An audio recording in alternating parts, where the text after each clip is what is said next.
for Cowboys fans only coming and tuning in for my guy Jay Tuck in the building. What's up? If you can see that, I'm out here in the elements. Oh, I'm gonna show y'all. Look at all that snow out there. Right. Ooh. And it's about to start snowing again. That's all right though, man. Me and Jay Tuck was actually talking about this before we came on. Everything that's been going on, man, we have been a little lackadaisical. Yeah. Somewhat, if you will. It's like, man, we had to calm down. we had to take a break, if you will. Yeah. Cowboys we didn't want to radical. Yeah, we didn't want to spaz on nobody because year 2 of this Dak situation obviously has got people all time. Man, I had to remove some posts from the Stargame group. People just posting random pictures of Dak in Washington colors and stuff, and it's like, man, that's not what we're here for. Right. Man, shout out to Moving the Chain, shout out to Rush Turner in the building. DMV, what's going on, DMV? What's up, my guys? My guy Buddha said, what's goody? Right. Hey man, we already a foot in, and we got more coming tonight and all day tomorrow. So hey man, I got power and I got internet. So man, we had to cut these mic on, man. And then Dozes in the building, man. Get these likes, get these shares, man. Share it on Twitter, get the likes on. If you're on YouTube, definitely get the likes up on YouTube. Yeah, if you're on Facebook, give it the share as well. Let's get some people in here, man. Let's talk some Cowboys football. So that man, shout out to my guy Steven. My boy Michael's in the building. What's going on? Morris is my guy Morris always be bringing the heat, man. He be bringing great questions all the time, man. Yeah. Great questions. Russ says they are tripping. Yeah, no doubt. I'm sorry. My guy Shanton said, what's up, fellas? Rush said they're tripping. Rush also Tug. No snow here in Fort. Oh, hey, brother. Hey, man, I got all the snow for you. Hold on. I got all the snow for you if you need it. That's light though. That's light snow, man. Whatever, KC. But you ain't out there in it though, me. I'm not in the elements, man. I am not elements. Nah. Yeah, I'm out here in these elements, man. Look. One side, because the wife is not going to let me smoke inside. There's that first and foremost, which is okay. I don't want to smoke inside either. And then two, man, I got a couple of rooms that are getting remodeled currently, and as that's happening, I got to make sure I'm properly. At least I got a little blue light behind me, ambiance, if you will. Try to do what we do. Hey, man. It don't stop. I'm just gonna put it on the bottom of the screen. It don't stop. Drama, man. It's crazy. And look, man. Hey, look. I know you just like me, man. Look, we don't want to talk about this no more. Right? No, not at all, man. I hate that we're here, man. I just said in a video that I just posted on my channel, man. It's like I feel that we are about to spend the whole entire summer, me, you, Mary Spoon, talking about the same thing over and over again about is there going to be a Dak deal done? And I feel like it's exhausting, man, at this point. Like, shouts out to my guy, Philly Notion. He just had me on with a couple of NFC East guys. And this is the point, man. It's like, why are we even here? Like, how do we get to this point where we actually have a franchise quarterback who's shown what his capability is, right? And we're still here wondering for year 2 in a row, or actually 3, why doesn't he have a deal? And I feel like from your perspective and also from mine, right? The hardest thing about this with Dak is like, I don't understand it. If it was a situation, Detroit style pizza. Yeah. Shout out to my guy White, man. Yeah, man. Hey, man. Hey, look. Man, it was pretty good. Like, I mean, look, I get it. Pizza Hut is not the unequivocal, probably Detroit style pizza. I never heard of Detroit style pizza. So what is it? I mean, it's just like a deep dish with just the sauce on top. But the cool thing about the one from Pizza Hut is a different sauce than what they traditionally use. Pretty damn good. I was pretty impressed from a Pizza Hut pizza. I was like, oh, this is pretty good. So, Dominic, I'm glad you got some. But back to the drama, as Rush Turner said, #dramas. Cut you off there. Go right ahead. Drama. And I feel like that's the hardest part about it, because if you know anything about the game of football, you follow this team long enough, you don't understand it. And I feel like if I was sitting back and saying, man, Dak really just don't got it. Like I'm kind of not sold on him. I just don't see it, man. I feel like Dak has answered the bell every time it was time to step up. And I don't understand why the issues. I'll tell you what. Here's what we're going to do tonight. All right. Because I feel exactly what you're talking about, brother. I feel exactly what you're talking about. We've had these conversations in our group, off camera, back and forth, the whole nine. So what I'm going to do is I've kind of got a culmination of questions that I've seen or shots, and I'm going to shoot them at you, okay? And our guy Spoonie's going to be here in about 5 to 10 more minutes. I'm going to shoot them at you and see what you have to come back with. How about that? All right. But my guy DMV says, going to pose a question. I do want to get this question from our guy DMV. If they aren't sure by now, should they start over, rebuild, and draft a quarterback at 10? You want to take that first? Yeah. So, like I said, Sure. I just posted a video. Actually, it's uploading right now. So here's where I feel. Like I said, the one thing, I took a Cowboys sabbatical this past weekend, got away from all of it because y'all was pissing me off, to be honest. Not y'all, but you know. You know. Those outliers. The outliers, right. And I'll say this, y'all. I'm starting to feel actually more optimistic about the deal getting done. Because where I'm at with it, right? You know, shouts out to Rome, my guy Rome from Cowboys Fan Talk. He just posted a video on it as well. But I feel like Dak will be franchise tag, exclusive tag March 9th. It is what it is. He's not going to sign. But I feel like what the Cowboys are going to do, they are going to pursue every option in the draft to find an insurance policy. So whether it's possibly moving to that 8th slot with Carolina, because if Carolina gets Deshaun Watson, would they really be in the market for a quarterback? I don't think they will. So I feel like it's going to come down to maybe a Justin Fields or a Zach Wilson, depending on where they fall. And if they're within reach, the Cowboys are going to try to do that, right? Okay. So if they do that, okay, perfectly fine. We drafted a quarterback. We know where we stand. It is what it is. We're moving on from Dak. But I think if the Cowboys strike out in the draft, and they're going to have to face a insurance policy coming down to free agency, they're going to look around and say, it can't be Cam Newton.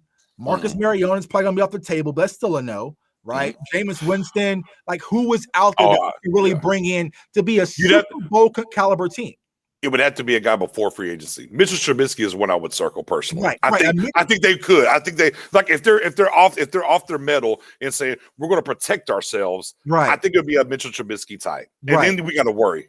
Right. Then we would have to worry. Right. Because I feel like from the Cowboys standpoint, you have to think, are we a Super Bowl caliber team if we replace Dak Prescott with Mitch Trubisky? And I want to be in that front office room because I want to hear whoever is standing on the table for Mitch Trubisky explain that to me. Right. So I think what we're going to get down to is deadlines make deals where the Cowboys sitting back and saying, damn, bro, we tried every option to replace this kid. There's nobody coming in next year's draft.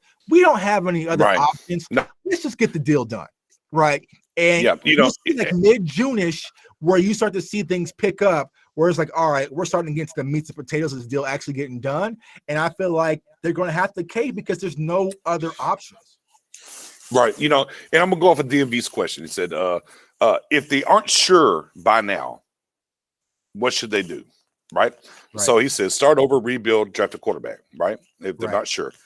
And if they're not sure, absolutely, DMV. If they're not sure, then they should be playing the game that they're playing currently. And then they should go ahead, go all in. You're at the number 10 pick. At 10, you can do whatever you need to do to go up and get your guy outside of number 1 if Jacksonville's sold on their number 1. Right. But any other guy that's available, I think you can go get. So, yeah, absolutely. If you're not sure, if the Cowboys front office isn't sure about Dak, stop playing the game. Right. Do what you have to do. Go get the guy that you have to get. Rip the Band-Aid and go do it. Is that fortuitous as far as chasing a championship this season? No, of course not. Again, the proof is in the pudding. There's never, ever, ever been a rookie quarterback even get his team to a Super Bowl, let alone win one. Right. So, you know, I'm going to go, you know, I mean, yeah, can you say you want to go against, you know, history? Sure. I mean, I guess there'll eventually be a guy that's going to do it, but do you think that guy's in this draft that's going to get you over the hump? Right. But yeah, no, you have to, you know, quote unquote, excuse my language, shit or get off the pot with Dak as it pertains to this question. If he's not your guy, go get him. But we've already seen the pictures. There's no boot. Like all this, oh, he's got a boot. He's got this, that, and the third. There's no boot. Twitter PhD, right?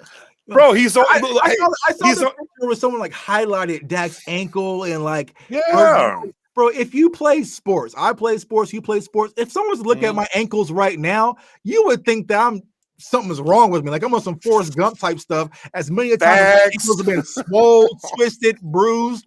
You know, I got 2 bruises on my foot from just running the treadmill. So how are you gonna be able to look at a man's feet on the beach and be like, "Oh yeah, that's swollen. He can't play for another eight months." Like, what are y'all talking about? Right? Right. I mean, bro, he was in the pool, no boot. Right. Then he was in sand, water uneven water slide. Look, uneven sand, walking in sand, no boot, no crutches. It's like, come on. Look, let's keep it to brass tacks. Look, and we're in February. When did he get hurt? How many months are we ahead? Right? You know, they already said he's ahead of schedule, like things of that ilk. But again, back to this particular question. If they are not confident in the ankle, then just be honest about it. Right. Just go ahead and do what you got to do, and handle business is what you should do. But again, I think it's just fine. And I got to bet, look, because my guy, although he kind of tipped his hand, so I don't know if he'll take this bet. I got to bet with Big Game James. I got to bet with my guy Steven Keever as well when it comes to Dak. And I will offer the same bet to you as well here in a little bit. That's a teaser for y'all that aren't in the industry, and we'll get to it and we'll kind of talk about that said bet. I do want to come back up here though. What I also want to say is the Dallas Cowboys were going to have to pay $37 million just to see how Dak's ankle truly is. You're not going to get no practice reps. You're not going to get to see him on Instagram throwing the ball until you actually make a commitment to Dak Prescott. So that's the leverage that Dak has. All right. You're going to have to actually sign me, whether you're going to put me on a deal or give me a long-term deal before you can see what I can do. So, and moving the chase. She likes to needle you just a little bit. Just a little bit. Man, shout out to my guy, Brian. Yeah. Shout out to my guy, Brian. Beer Gang in the building. Hey, man, shout out to that boy, Sid. Yeah. That boy said, are y'all both losing your minds as well? I think we just kind of covered that. Yes, absolutely. We are losing our minds. But let's get back to it. Yeah, about Dak. Yeah, but let's get back to it. So I'm gonna bring up the questions. Like I said beforehand, I want to bring up these questions. All right. That I've heard, these excuses, if you will, and I'm gonna let you respond to them. Okay. All right. So here we go. You can't win with a paid quarterback. If you pay a quarterback, you just can't win in the league. You can't go to the Super Bowl. False. I mean, we just saw Kansas City do it. I mean, they got there. Got there twice. To probably go there again next year. So I don't know where that idea is coming from that you can't get there with the paid quarterback. So I mean, and here's the thing, y'all. I understand where these conversations are coming from because, like I said, I have this weird thing where I watch Undisputed on my lunch breaks to take naps, and these conversations, right, is where it's coming from. Like actually on Undisputed today, the conversation about Amari Cooper is not a top 10 wide receiver, and so I see that, I see the cotton candy. And then I see where you guys come from in the Star Gang chats and on my shows with this low-hanging fruit that, Amari Cooper isn't a top 10 wide receiver. We have to move on. So I get it. But understand, hold on. Just stick there. I got you're still in the thunder here. Okay. You're still in the thunder. You're still in the thunder. All right. Okay. Yeah. Trust me. Because these people, especially on Twitter, have all these different reasons. So let's get there. All right. So paid quarterback can't get there. You dispelled that. Okay. All right, here we go. The next one. Well, Dak has to have all these weapons to actually be good, so why pay him? You can pay anybody with these weapons. You would like to respond to that, sir? So we just went through an entire 2020 football season with 3 quarterbacks that had all them weapons, right? And we looked a damn fool and couldn't even win the NFC East when it's pretty much gift wrap for us to win, right? So you got to toss that out because here's the thing. I brought out, okay, let's bring in Cam Newton. Oh, we can't bring in Cam Newton. He's washed. Oh, but anybody can win. So can anybody win with all the weapons? Or can Andy Dalton. Andy Dalton, right? If you can most weapons he's ever had. Right. Yeah. Oh, Andy Dalton's never had this type of talent in Cincinnati, and he almost got his neck broke. All right. So what's the situation there? And then you guys want to turn around and say, all right, well, Dak Prescott needs these weapons in order to be successful. Well, I sat back and watched the Super Bowl, and I saw a guy who's kind of limited with his left tackle and his right tackle, had a makeshift O-line and was struggling. And for the longest, we thought he was invincible. Oh, but he didn't have his offensive line. So if Dak doesn't have his offensive line, right? He's supposed to make a miracle happen. But any other quarterback, they don't have their offensive line. There's excuse after excuse, right? And I feel like when it comes to Dak Prescott, they're always going to move that goalpost back, right? And it just is what it is. So to say a quarterback cannot win, this is not basketball, right? This is not LeBron James. You can't just give Dak the ball and say, go win me a ball game. Right. Think about Cam Newton's situation. He almost his career almost got ended in Carolina trying to carry this team with no weapons, no offensive line. So look at Philly coming in. I mean, he did almost beat y'all though. He did almost beat. Yeah, he did. I mean, the little sidearm. Ooh, y'all are so lucky, Philly. My God, Philly, man. I'm gonna be on the show Thursday, but y'all are so lucky Danucci didn't catch that win, man, because y'all are never. If that fumble would have been called right, if that fumble, it might have been different. Now Cameron says perfect example of not winning with the quarterback being paid in Seattle. I mean, they did. Bro, they exactly. I mean, they went to the playoffs this year, right? I mean, they stay winning. They stay winning divisions. Right.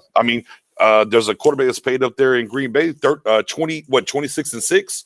Right. 2 conference championship games the past 2 years. Oh, and by the way, they went into free agency and signed 3 big guys, right? For the defensive side in the Smith brothers and Amos. And so, Rams. I mean, the Rams. Yeah, there you go. Yeah, absolutely. So, again, you can do that. Okay, here we go.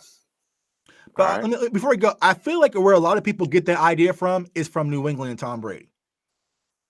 He was a top paid guy, though. Yeah, right. He's been a top paid guy 3 different times in People understand how long he's played in the NFL, right? They're like, oh, well, Tom Brady take a discount. Yeah, he's 43. Tom Brady was not taking discounts earlier on in his career. Once he developed and things like he was already probably like his 3rd or 4th Super Bowl, he started to take discounts. But at the beginning of his career, he was not taking any discounts. He didn't take a discount with his first contract. Are you crazy? Yeah. As my guy Jacquez checked this, in fact, suck. The narratives always change and the goalposts keep moving. Right. And that's a great point about the goalposts moving when it comes to Dak. To me, and here's the thing that I've kind of been definitely, as I kind of took the sabbatical a little bit the past like 3, 4, 5 days, just let me get back in my zone. Right. It's almost like everybody wants to look at the 2017 Dak and say, well, he's that guy. Right. Ask him whenever Zeke and Tyron Smith missed some games, so on and so forth. So it's like, bruh, like what? I mean, he's not the same guy anymore. Here's my rebuttal to that. Think about the first 5 games that Dak Prescott played this past season, 2020. Tyron Smith was absent. Lyle Collins was absent. You can pretty much say Ezekiel Elliott was absent. Dak Prescott still looked pretty damn good to me. I mean. So what is it? So it's like, Dak can't have wide receivers. He can't have an offensive line. He can't have Ezekiel Elliott. He has to be able to, in order to prove to some of you Cowboys fans that he's worth the money, he has to play without an O-line, wide receivers, and then also his running back. What's up, bro? Yeah, shout out to the guy Sid jumping in the stream real quick. What's going on, brother? What's up, fellas? Jay. I was losing my mind just now. I can't believe that you guys are actually okay. Who in a draft as a QB would you guys like to see replace Dak? Whoa. Let's be clear. Let's be clear. Nobody here said we want to replace Dak, but here we are. And the question was asked, if it's going to be not Dak, what do you do as far as the draft goes? We were addressing the question from our guy DMV. Nobody here said that. Let's be realistic. We got to be realistic. There's no other option right now but Dak. Well, that's not. No. Who? Tell me who. Because even if you're looking at Russell Wilson or Watson, they're still going to play top color. No, look, I'm not even talking about them. Right. What you got to understand is it's about whatever the Cowboys front office wants to do. Right. It's not about what we're talking about, what we're saying. It's not even about making a trade for one of those guys. Right. And I don't think any of those trades are going to happen. But if they want to go sign a veteran and draft a guy, they absolutely unequivocally can. Right. I don't think it's going to happen. But as far as the idea of they can go do or they can't go do anything, stop. Right. Stop right there. I'm going to cut you short every time. They can do whatever the hell they want to do. Oh, yeah, they can do it. But then don't expect us to do anything this season. Well, yeah, that's the point. I mean, yeah. preaching to the choir. Yeah. That's like, I literally just said you could draft a quarterback, but you won't go to the Super Bowl because no rookie quarterback has ever taken a team to the Super Bowl. You're not even going to the playoffs. Can I tell you this, right? No, I won't go that far. I won't go that far. To the playoffs with a rookie QB. Yeah, Dak did it. But I tell you this, Dak went 13-3. I won't say you won't go to the playoffs. You won't go to the Super Bowl. The Cowboys, they thought about this Matt Stafford thing. I think they just got beat to it. I feel like Matt Stafford was a guy that probably. I'll disagree. A little bit. I'll disagree with that. I'm gonna disagree on that. Yeah, I'm with Nick. I'm gonna disagree on that. You don't think? I'm gonna disagree. What else? What's up, Spoon? Spoon? Yeah, no. Disagree. Look. Look, I was going to save this for later.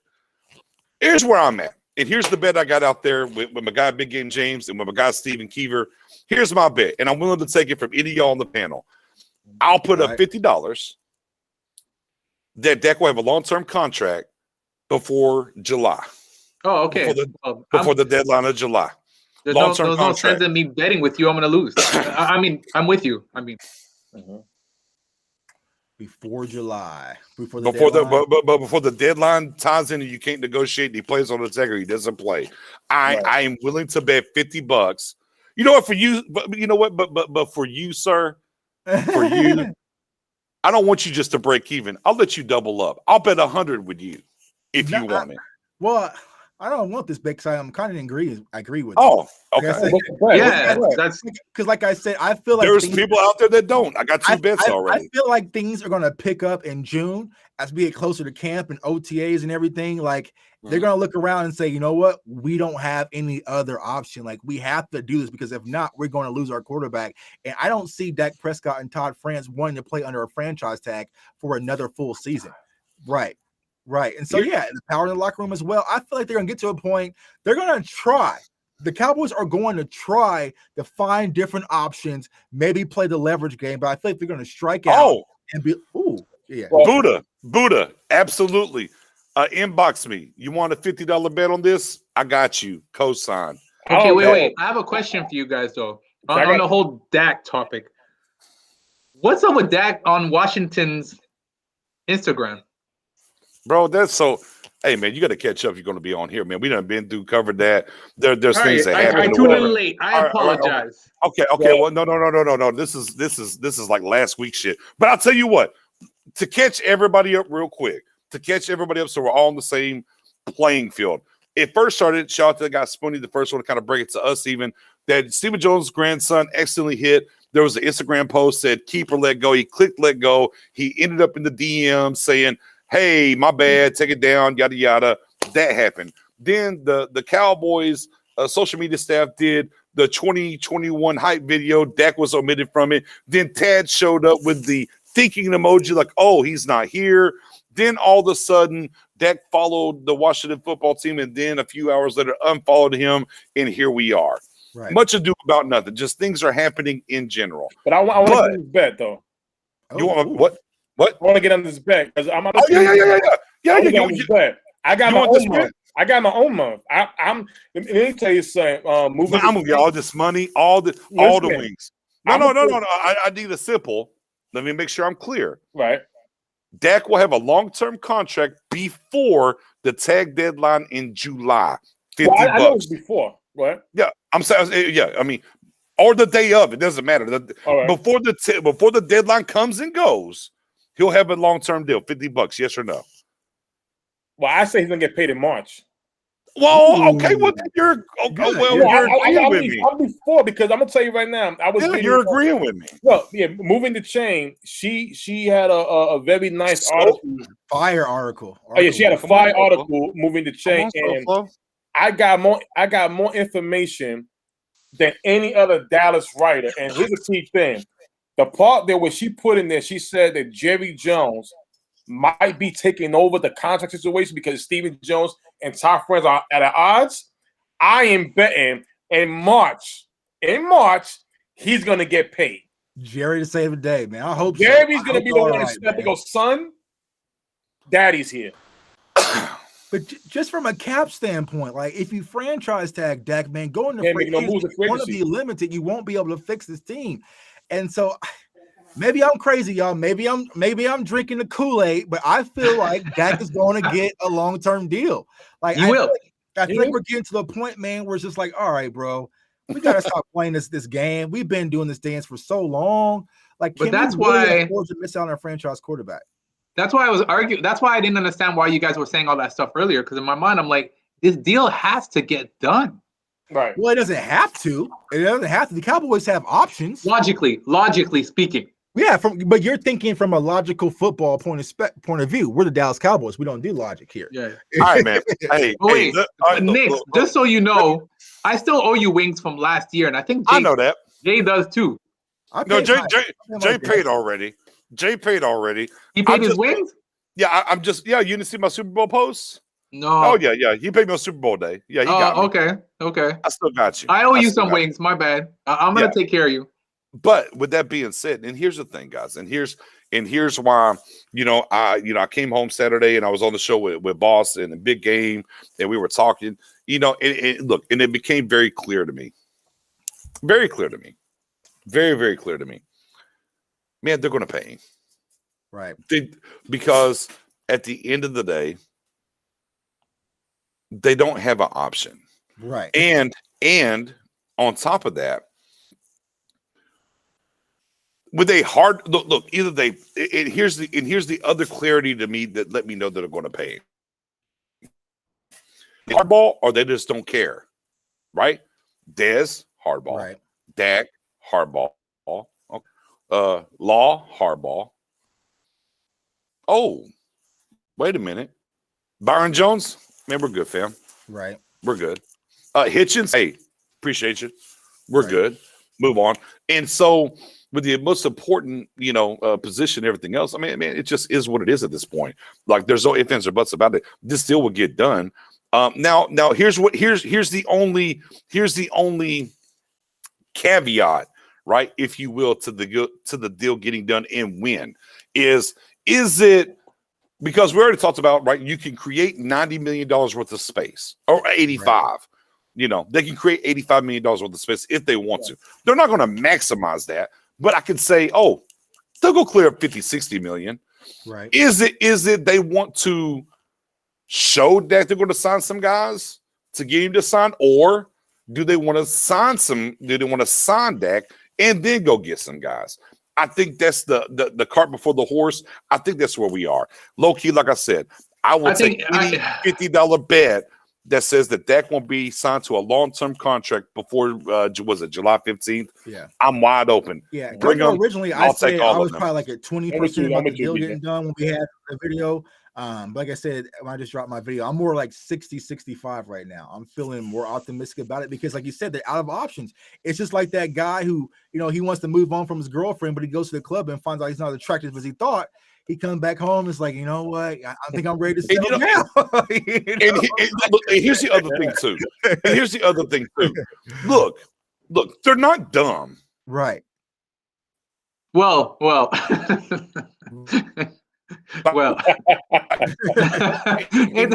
they're not dumb. No. They get minded about lower tier guys. It goes back to the guys. It goes back to the guys that matter. They end up getting the deals done with guys that matter. They want. Right. Here's the thing about Dak, and look, right, because everybody wants to say, right. Let me give you this point. Right. It's not about winning in Dallas. It's about the show, the selling of the tickets, this, that, and the third. Right. Let's do that. Let's do that. Dak checks all the fucking boxes. Right. Here's why they're not going to let him get away. Guys, they might do stupid stuff, but when it comes to jerseys and this and that, bro, Dak does it all. Right. So they're not going to let him get away. And again, this is a little bit of and for long-time listeners, you're going to say, damn, Nick, you kind of, the last couple of shows, you kind of flipped a little bit. You know why? Because I took a damn sabbatical from y'all, sat back and got in my zone. Right. And started looking at the situation and the lay of the land and took myself out of it. Because he's going to do every single thing that's going to make them money and give them the best possible chance to win. He does the two things that Stephen Jones wants to happen. It's about the little I's and the small T's. Right. That's all. Because I'm thinking about it. Think about it from just a marketing standpoint, right? Would you rather have a season ticket brochure with Dak's back on it, or here's Andy Dalton? You can't sell that. You can't sell that. So it's like, from the selling aspect, the story, the comeback story. Once the Cowboys re-sign Dak, think of the media attention. So all of that business aspect that Jerry and Steven love is tied to Dak Prescott, and you don't want to lose it, because if you fall flat on your face with this and you pass on from Dak and you bring in just one of these mid-tier Marcus Mariotas and things don't work out, you have to sit there and answer that. So, I'm optimistic, man, about this Dak getting done. Now, March, I will kind of pump the brakes on that. I'll take a 50 piece wing on that, but I think it'll be done. I think it's gonna be in March. I hope it gets done in March. I hope he's not tagged, man. But the clock's ticking. So I mean, Jerome, it wouldn't make sense for them to tag him at 37.5 mil. And Jerome with a question, and Spoon, I'll let you get first on this question. Really, why is the Cowboys treating Dak this way? And Spoon, I'll let you start. Oh, well, listen, got dogs out here. In my opinion, it's like I said before, I don't like the way Stephen Jones works. I really don't. But it's crazy why he's taking so long to do this. Eventually, it's going to get done. But it should have been done a long time ago. And I agree. They treated Dak one of the worst ways. I don't know. I have really no right answer why they're doing this. It makes no sense. But it tells you. I tell you this: Jerry Jones does not run this the way he was back in the day. This is all Stephen Jones. And this is the new way of doing it. And it goes back into about 2014 when he says that he doesn't like to overpay players. He said that he feels that if you give a quarterback top dollars, you can't win. These are the things that he said he believes in. And these are the things that we're seeing right now, how he operates. I don't agree with it. I really don't. But this is the now moving the chains, for everybody answers that. Moving the chains, not really true, only because they can actually create more cap space and go into free agency with Dak Todd. Again, like I said, they can create up to 85-ish million. But they can right. They can create enough space to go into free agency and get busy with Dak on the tag. I don't think they want to do that, but they can do that for what it's worth. But I'm with you. I do think that this is going to get done. And look, I gave myself the leash of July, but I do think it happens a lot sooner. So do you guys think he'll be tagged and then signed in March, or do you think he won't even be tagged at all? He's going to be signed before March 9th. Here's the thing, y'all. I'm not gonna. I'll say this from my past history of where I should be at. You have to read a message sometimes without even with feeling the emotion out of the message. If you notice, his brother Dak Prescott, right, every day he's been on the road. The last message he came out and said was, "My brother," and I quote, always wanted to be a Dallas Cowboy. So we went from Dak Prescott being rant to now. He said he fights about the Dallas Cowboys more than I fight for him on Twitter. Exactly. So, he said this is his dream. Let me get everybody else around here because Jerome did have the question. All right, go ahead. Sid, question was really, why is the Cowboys treating Dak this way? Real quick, in a couple of minutes or less. In my opinion, I just think that the Dallas Cowboys, I think I said it on my stream the other day, I think Jerry Jones is threatened by Dak. That's how I see it. Listen, this guy is loved by the fans, loved by media, loved by, you name it, other teams, players. And I think that's becoming, a worry thing for Jerry Jones. He likes to be in control. So is he going to turn around and just hand this guy all the money he's asking for and give him all that power? No. So in my opinion. Okay. Fair enough. J Tuck? Yeah, I mean, honestly, I still don't understand why. Typically, when it comes down to your quarterback, you just take care of them and just move on. A lot of teams don't play when it comes to quarterback. You've seen vocal running backs like Le'Veon Bell, wide receivers, defensive linemen. They sometimes play a dirty game when it comes to negotiations, but typically when it comes to the quarterback position, it's just like, you know what? We believe in this guy. This is what he's offering. The deal gets done, and it's very in-house. But for some reason, I guess this is just going to be the trend with the Dallas Cowboys. And, it's been very sloppy, especially knowing Dak's history and what he's been through, not even just from football perspective, but also losing his brother, his mom, like all this is starting to add up. And you're just constantly, drilling this guy. And luckily, Dak is built different where he hasn't really reached his breaking point. Because I sit back and I think, when is going to be their day when Dak Prescott's really just going to snap, where we're going to get the unloaded tweets, we haven't got that moment except the whole COVID situation with the birthday party. That's the one time we saw Dak come out and say, nah, it's not going down like that. But for the most part, we get it from Tad. So to be honest with you, I think it's just the new Cowboys way of just doing this dirty social media negotiations, putting all the business out on the front street to allow the fans to be decisive and divided and fight over it. And that's how they do it. So, it's not our problem, because we always hear what the Cowboys are offering Dak and whatnot. We're not hearing what Todd France and Dak has been asking for. And so it's just this smear campaign, and a lot of people hop in the chat and your shows, my shows, Sid shows, they buy into it. So it's working. So, I think, and I've said this before, I don't look, even with Tad talking about he defended the Cowboys and whatnot. Yeah. I don't think, even with that being said, being a fan of the team, I don't think he's a star-blinded guy. I don't think he wants to have the nachos and beers with the Joneses. I don't think he rubs elbows with the Joneses as well as maybe a Romo did. And I think some of that factors into what's going on somewhat. But, as I've continuously campaigned, even before I did this, whenever I was just on my own Facebook or Twitter, whatever, and I was just talking to Cowboys fans, and I told everybody, and I hammered it home. I felt like the transfer of power, and look, if y'all want to understand the Cowboys way more and you're having a problem understanding it, and you're a longtime fan, stop saying Jerry and say Steven. Because since 2013, to me, this has been Steven, not Jerry. That's when I started saying it. People pushed back on me heavily on that, which I understood. We spent some money on Brandon Carr, so on and so forth. When we got to the 2014 draft, and I told everybody, man, you go up and down my history on Facebook or Twitter. I told everybody months before the draft happened that Johnny Manziel will be on the board when the Cowboys pick. We're going to find out. Oh, Nick, you're crazy. You're dumb. Just like CeeDee Lamb. I was crazy. I was dumb. I said, no. NFL loves this. If we buy a little bit to the entertainment side, I said, Johnny Manziel's going to be there. And lo and behold, we got on the clock. Johnny Manziel was there. I said, well, now, and I sat back. I said, what? We're going to find out. I literally sat there. And I had a great friend of mine. Shout out to my guy, Jackson Howard, great friend of mine. And he's an Aggies fan, and he was an Aggies and Cowboys fan. He's a Cleveland fan now. Myles Garrett, Tony, look, whatever, right? He was an admin at Stargate when we had 100 people years ago. Never mind that.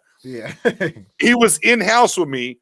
We were on the clock, and he was celebrating. I said, we going to find out. He's like, nah. I was like, we going to find out. And they took Zach Martin. And my first official post when we took Zach Martin was this. If you think Jerry Jones is the decision maker for the Dallas Cowboys now, you are completely wrong. This is all about Steven. Because if it was Jerry, it would have been Johnny Manziel. It would not have been Steven.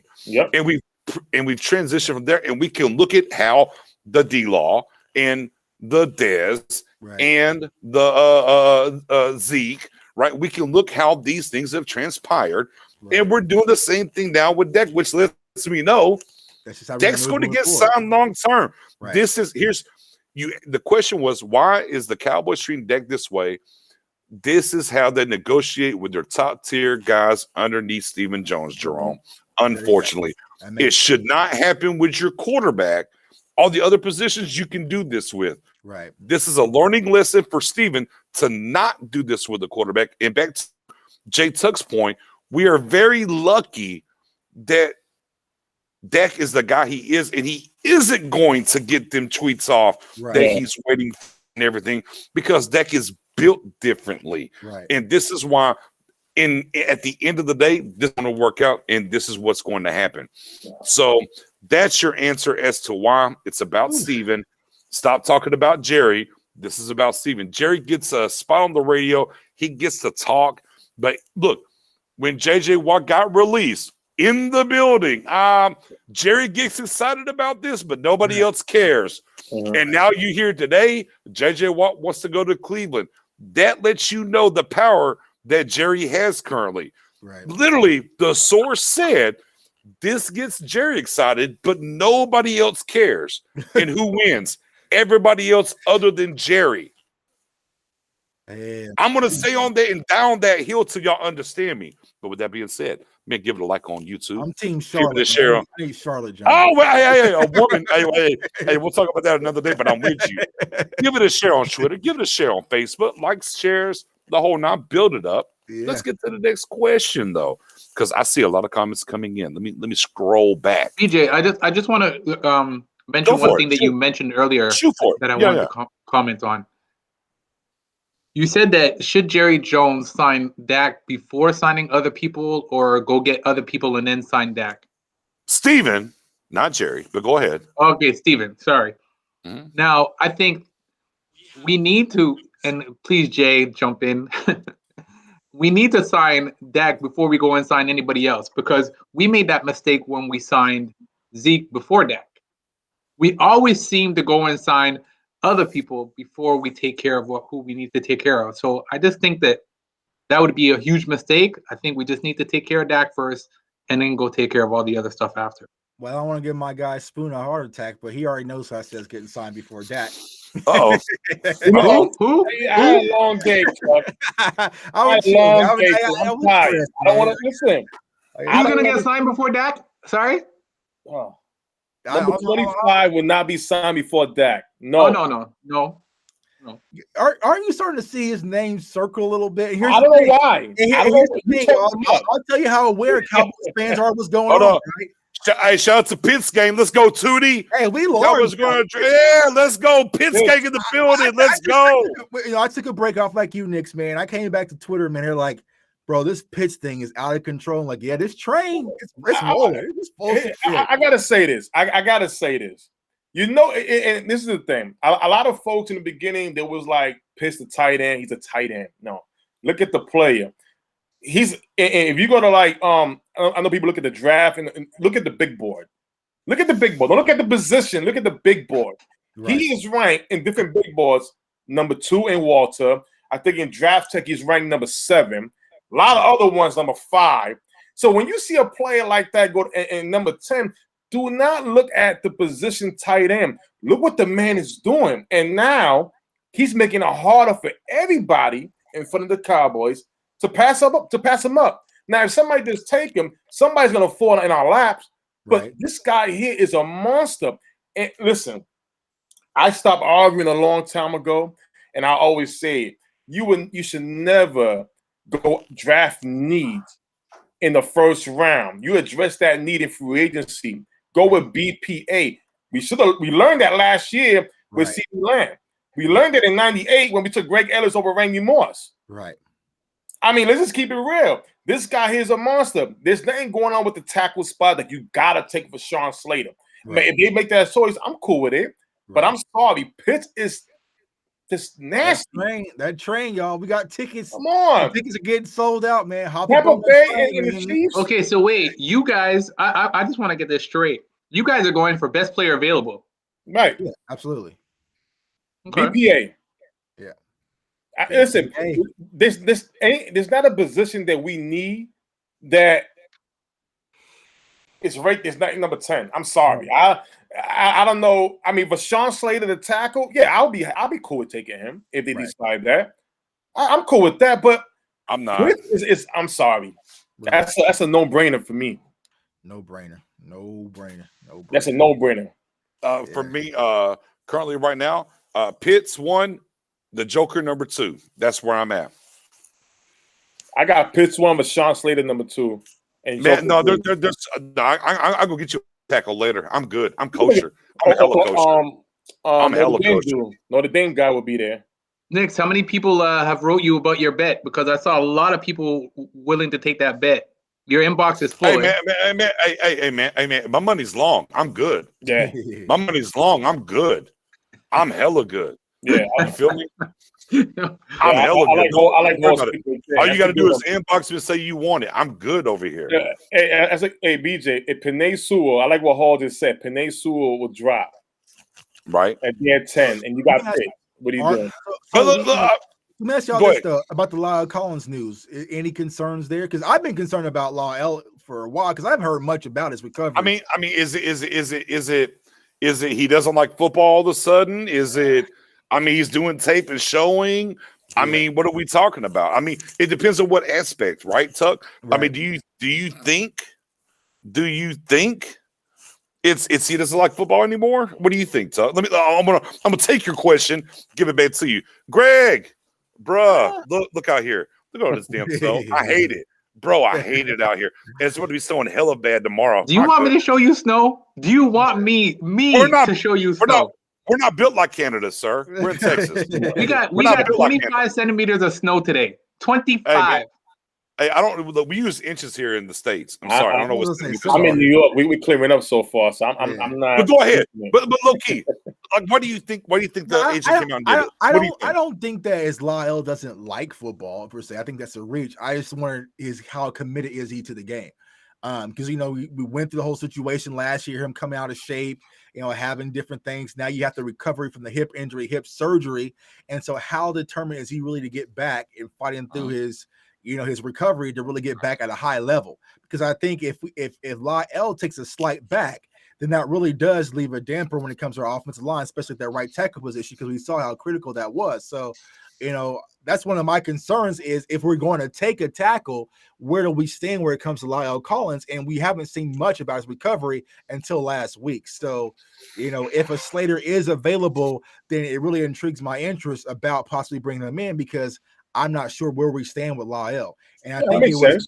Yeah. Look, hey, but I could get.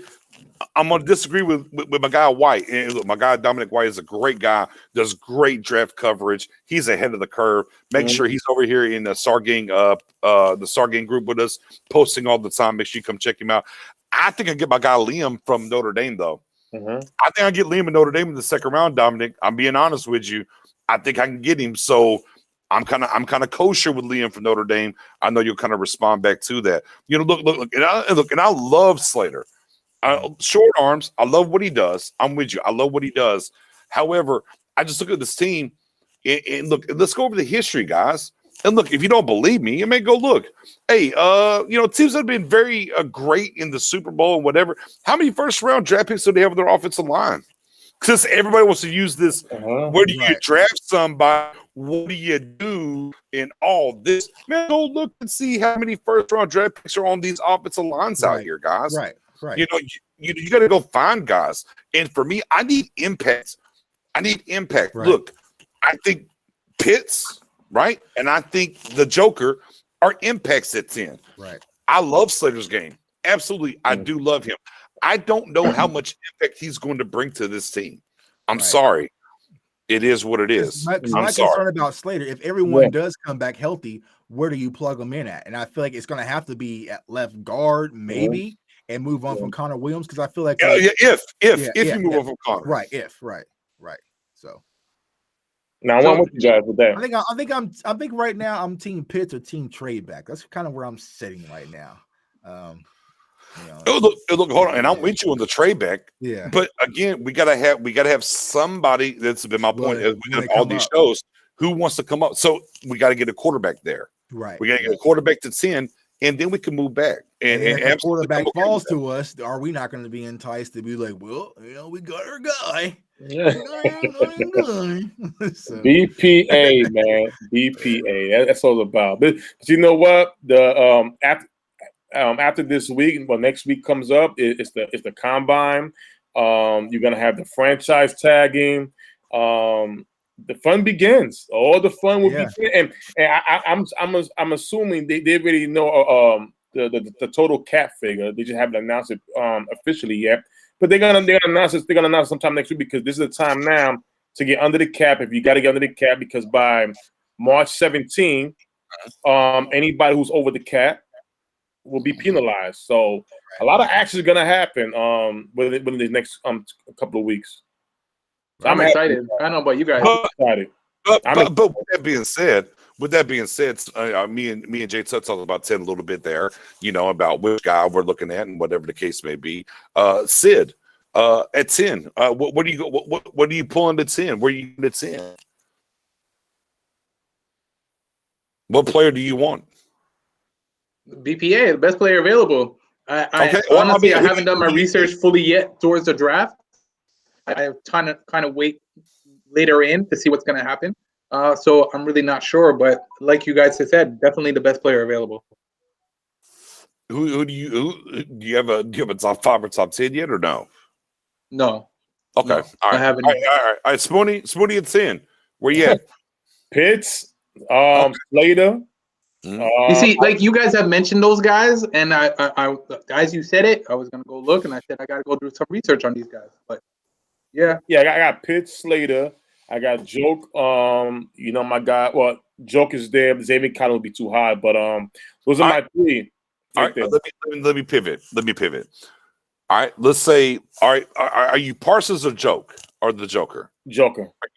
I'm Joker over Parsons. Boy, I done preach it into existence out here. Yeah, I love it. Yeah, I'm just not. I actually got Parsons at 4. To be honest with you. If you leave me, be honest, man, I like Nick Bolton a lot, man. Honestly, Nick Bolton's my favorite linebacker. I was gonna say Bolton's your guy. Okay, yeah, that's Bolton or Joker. But I don't feel like Bolton at 10 is a worthy pick. I ain't talking that. Yeah. I'm taking Bolton. Oh no! My guy is Xavier Collins. So yeah, that's my favorite linebacker in this draft. Because I feel like when you take Bolton, I know what I'm getting. I am getting a middle linebacker for damn sure, right? I feel like when you take the Joker, it really just depends on how you're going to play him. I feel like he's going to do more than what LV and also Jalen Smith currently does when it comes to the coverage game. But will he really be a prototypical downhill linebacker? He might be more of a safety type, player in Dan Quinn's scheme. So it's like, where does he really fit? So, I like Nick Bolton, man, as a middle linebacker, because I feel like we can't trust LVE health-wise, and that's a guy you can plug in right there and bring intensity, and I like everything about him. So okay, so wait, let me ask you guys something. BJ, I don't mean to take over. Yeah. You guys think we need more help in our defense than we do in our offense? Yeah, absolutely. Yeah, of course. I mean, well, here's the thing. Yeah, more help, sure.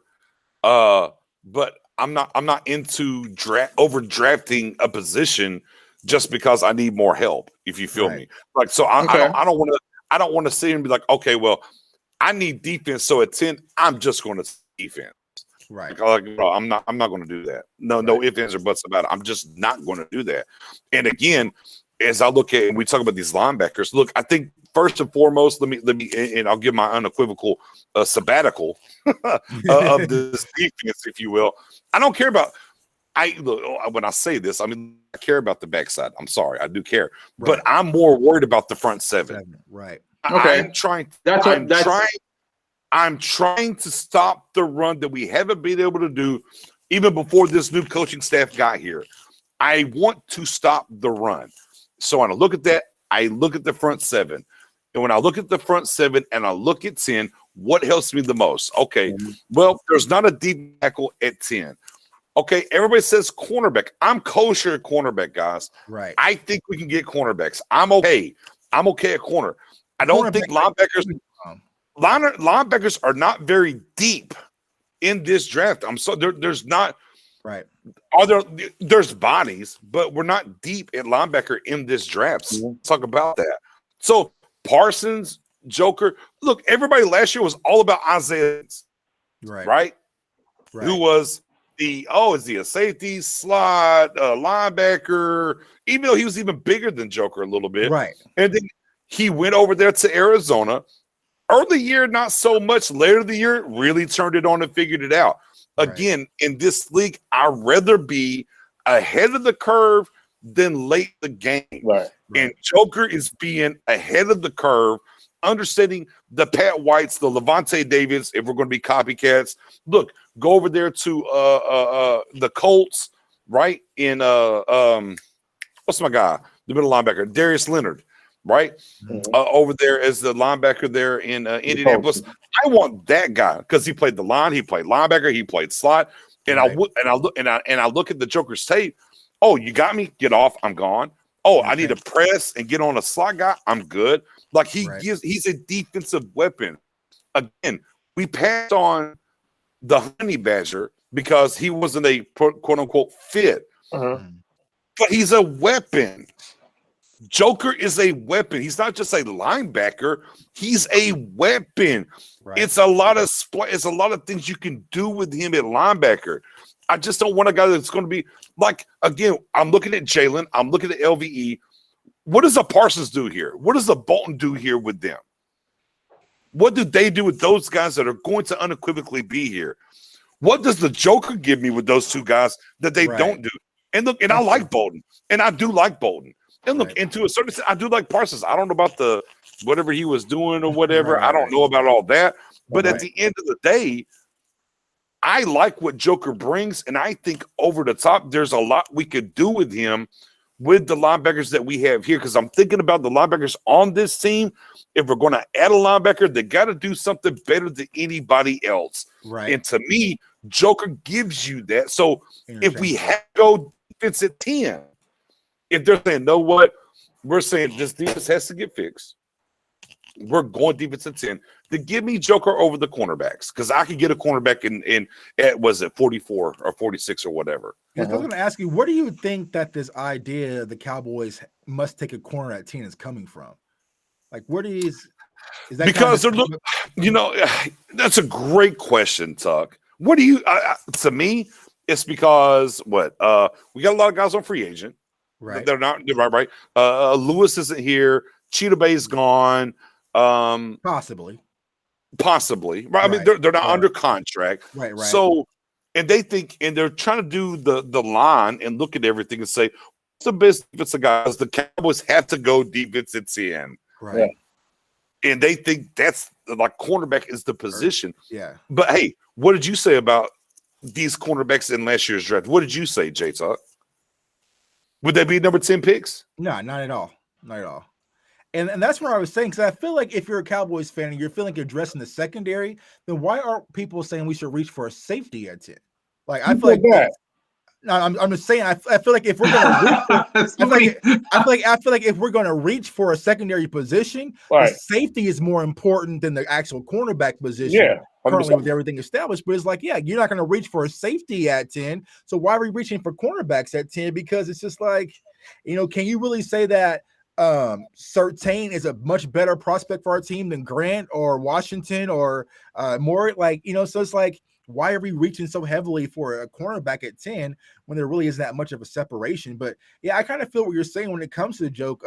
Knicks is like he's an interchangeable piece that can do a lot of different things if you're already going to keep Jalen and LVE in-house as well, versus if you have a Nick Bolton, he really just has to beat out LVE, which is probably going to be hard for him to do to get that middle linebacker position. So, Spoon? No, I agree. The one thing you said great was it makes you think about is just the how does he fit with the guys we have, and that makes a lot of sense. They didn't put too much thought to that, but now that you mentioned it, does make a lot of sense. Basically, he could be the well linebacker for the Cowboys. Some packages, go to safety, pay the box. When you have a guy, especially in this passing game, heavy passing game. When you have a guy like that, he can help you do a whole lot of different things. And one thing we need is coverage. Right. So I'm with it. Listen, I'm if he's there at 10 and that's the best player they want to take, I'm cool. Listen, I already know about the combine, he gonna blow it up. Right.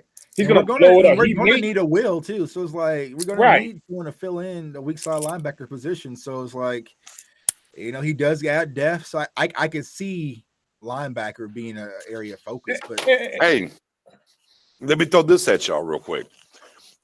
We could say like because we talked about this before when it comes to Dan Quinn, right? He likes that 4-3 under, that bare front, different things, right? Right.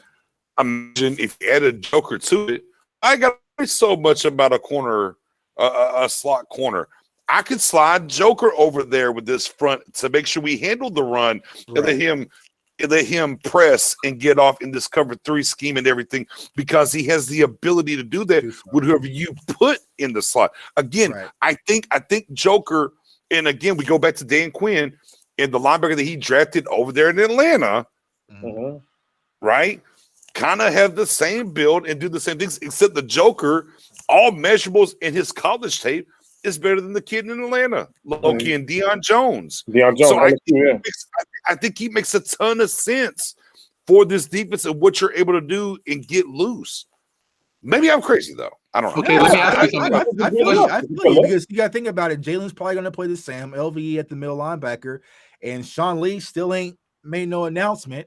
So it's like I already told you. Sean Lee looks at this defense and says, "Oh, this is my top party." Yeah, Sean Lee at the weights right now. Hey man, when we get started, man, I'm ready for OTAs.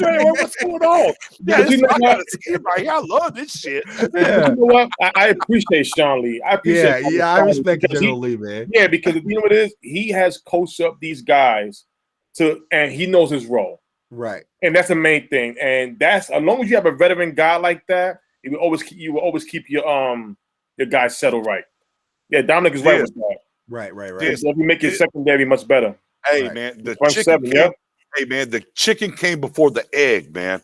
And that's how I feel. The chicken came, because it's always the secondary is at the front. To me, it's always the front 7. If you don't believe me, hey, look. Whenever they had Randy Moss over there, right in Patriot land, and they were setting all these records, they were 16-0. What you can do? You can name the Giants front 7. Right. You cannot tell me what the Giants back secondary was. Right. Can't do it. Won't do it. That front 7 matters more. Even think about what Tampa just did to Kansas City. Oh, come on. Yeah. You know. Talk to him, Tuck. Yeah, that's exactly what happened. I was just on the show with my guy, Big Cent, man. He's a Washington football team guy, and I try to get Deron Payne, man, off of him from a trade, man, because I know they. So what we talking, man? So You talk about Deron Payne from Washington, right? Yeah. It's funny you said that because Deron Payne might be on the trade block. Yeah, he is. I think they're saying possibly the Raiders. So I was, let me get in and see what we're talking. Yeah, so he wants to get paid, and then there's word on the street that what's his name, Jonathan Allen, he wants to get paid as well. So maybe that Washington defensive line dream may be coming to an end very soon. Real quick. Hey, real quick, shout out to Move the Chains. She has a great article. Yes. Fire article. If you're in the Stargate group, I think I got it pinned. If not, I will make sure I pin it. It's up there. Drop the name of the article. I know it's the Butcher, the whole bunch of bees. But she's great. She dropped a great article. Loved it to death, man. Shout out to our girl Moving the Chains. She's on Twitter as well, man. Follow on Twitter, Moving the Chains. Somebody tried to challenge her. She made a post earlier today. Now I don't agree with that. Wilson was a scumbag that she dropped. But she made a post and somebody tried to say, "Oh, this must be a fake account." No. My girl Moving the Change is not a fake account. She's here for a reason, and she delivers great content. Make sure you follow her, man. Outside of the, come on, man. I mean, come on, not a scumbag. I'm gonna tell you this right now. That article that she put out there on Twitter last week. You remember how we was in school back in the days, or let's say your parents giving you a bedtime story. Maybe animated with the background noises, and you're like, oh, suspense. When I read, that was the best article I read in a long time. There was action, suspense.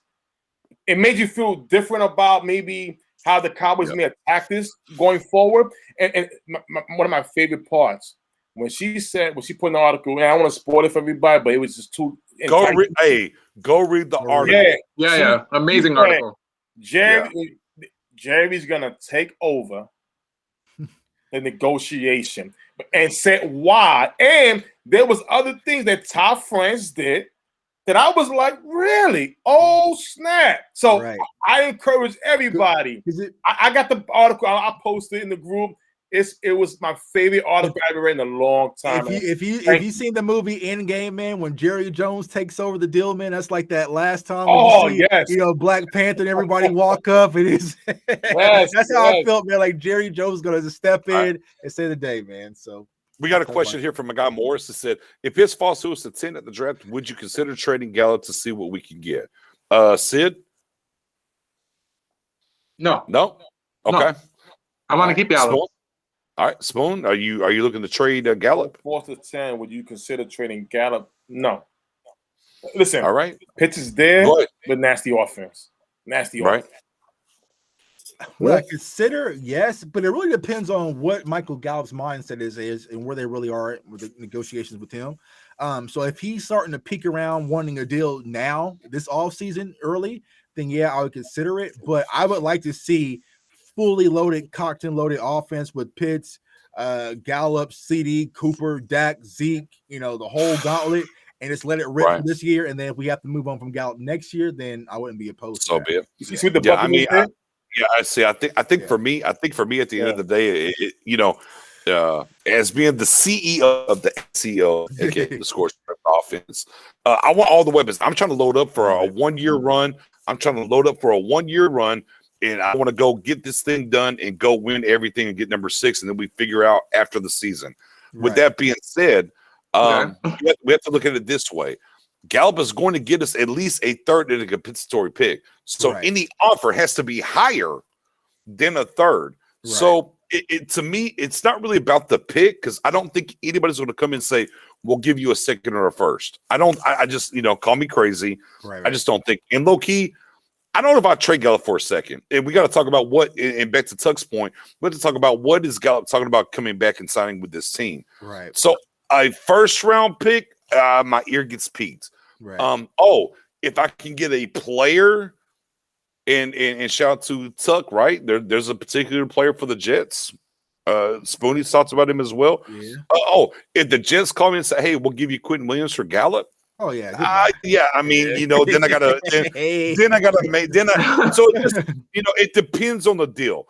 Off the muscle, just a pick, I'm kosher, but it depends on how much I can make this team better. I think where I'll be at. When Gallup, we move on from Gallup, you have to have an impact. I don't want hopes and dreams of a draft pick. Mm-hmm. Now I want impact, man, for Michael Gallup, or we can just roll out with them. Because, like I said, when I took my sabbatical, I was playing Grand Theft Auto. I'm buying all the weapons on the shelf, the bazookas, the SMGs, I want it all, man. That's how I want this Dallas Cowboys team to be, man. Because you gotta get locked and loaded, ready for war. So I want to bring this up from a guy, Dominic White, says Joke at 10 makes as much sense in this class as far as saying whom I'd support as well.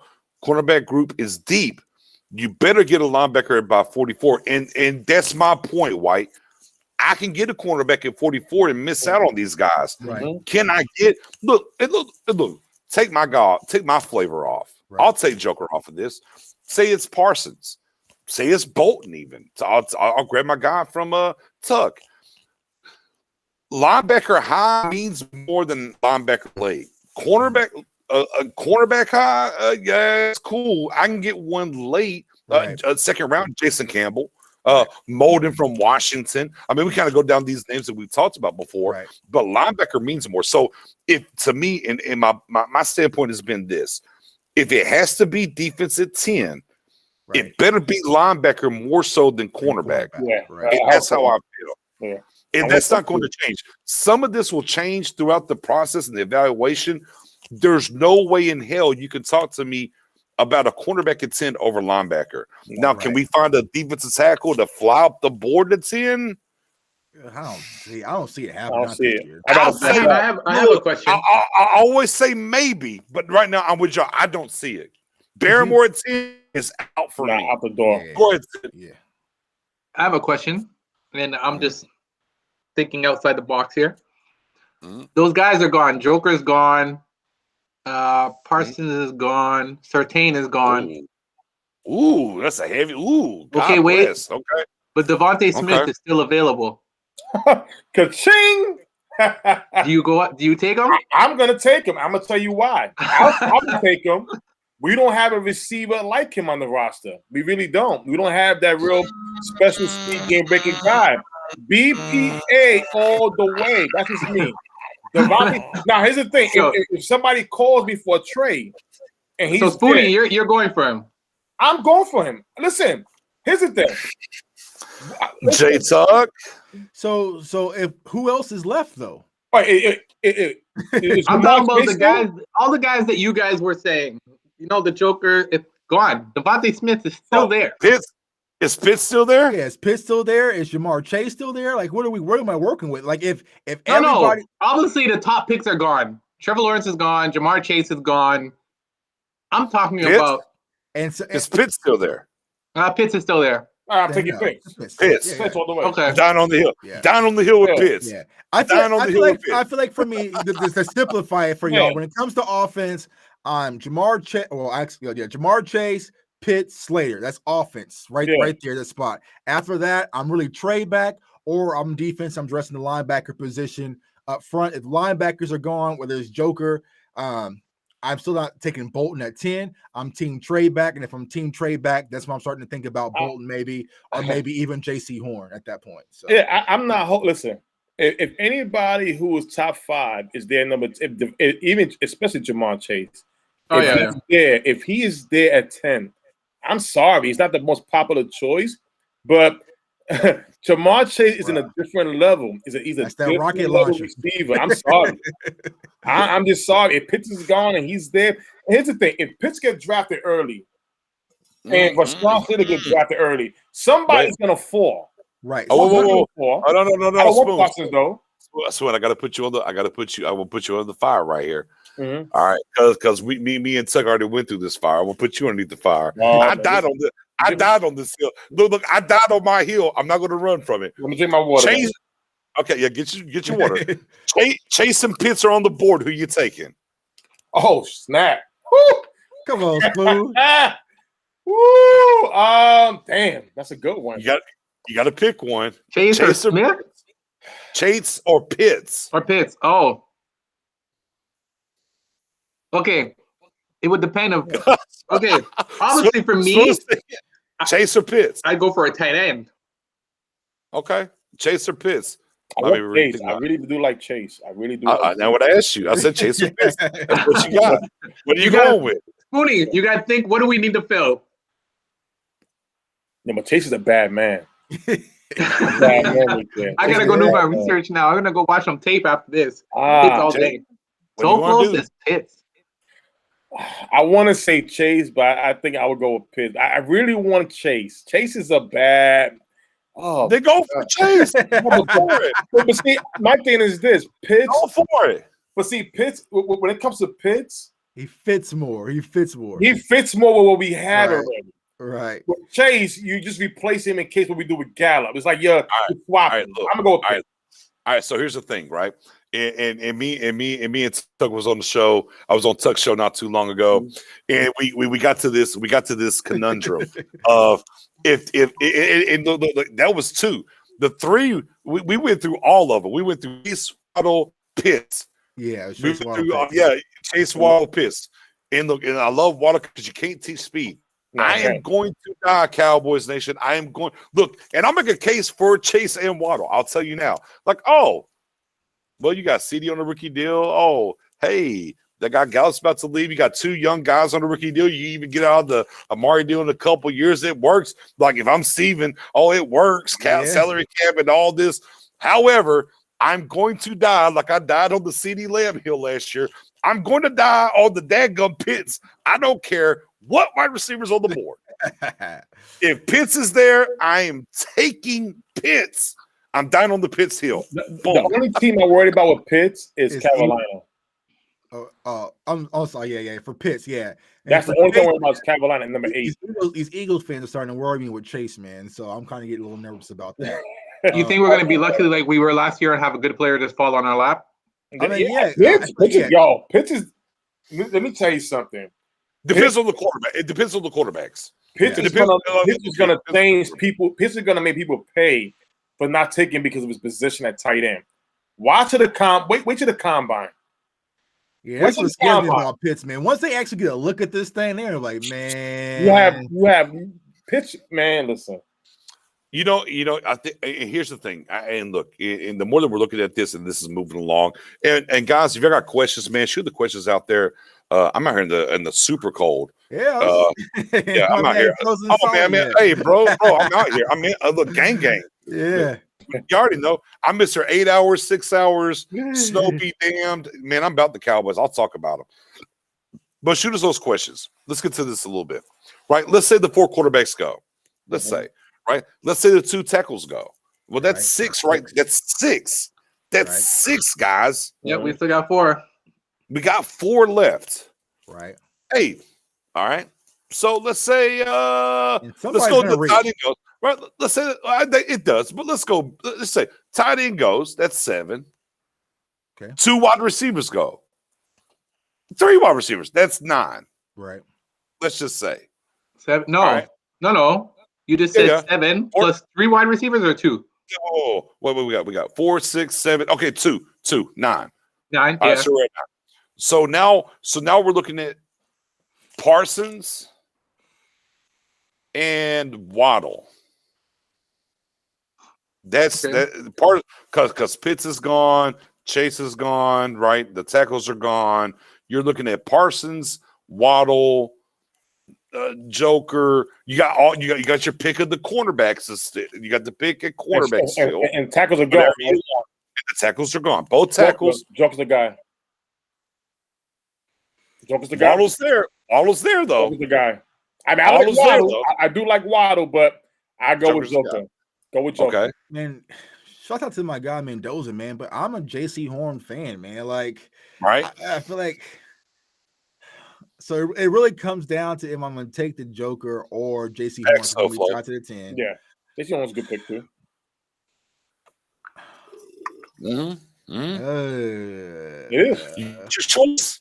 You got your choice. All those guys. I got Joker. I smell.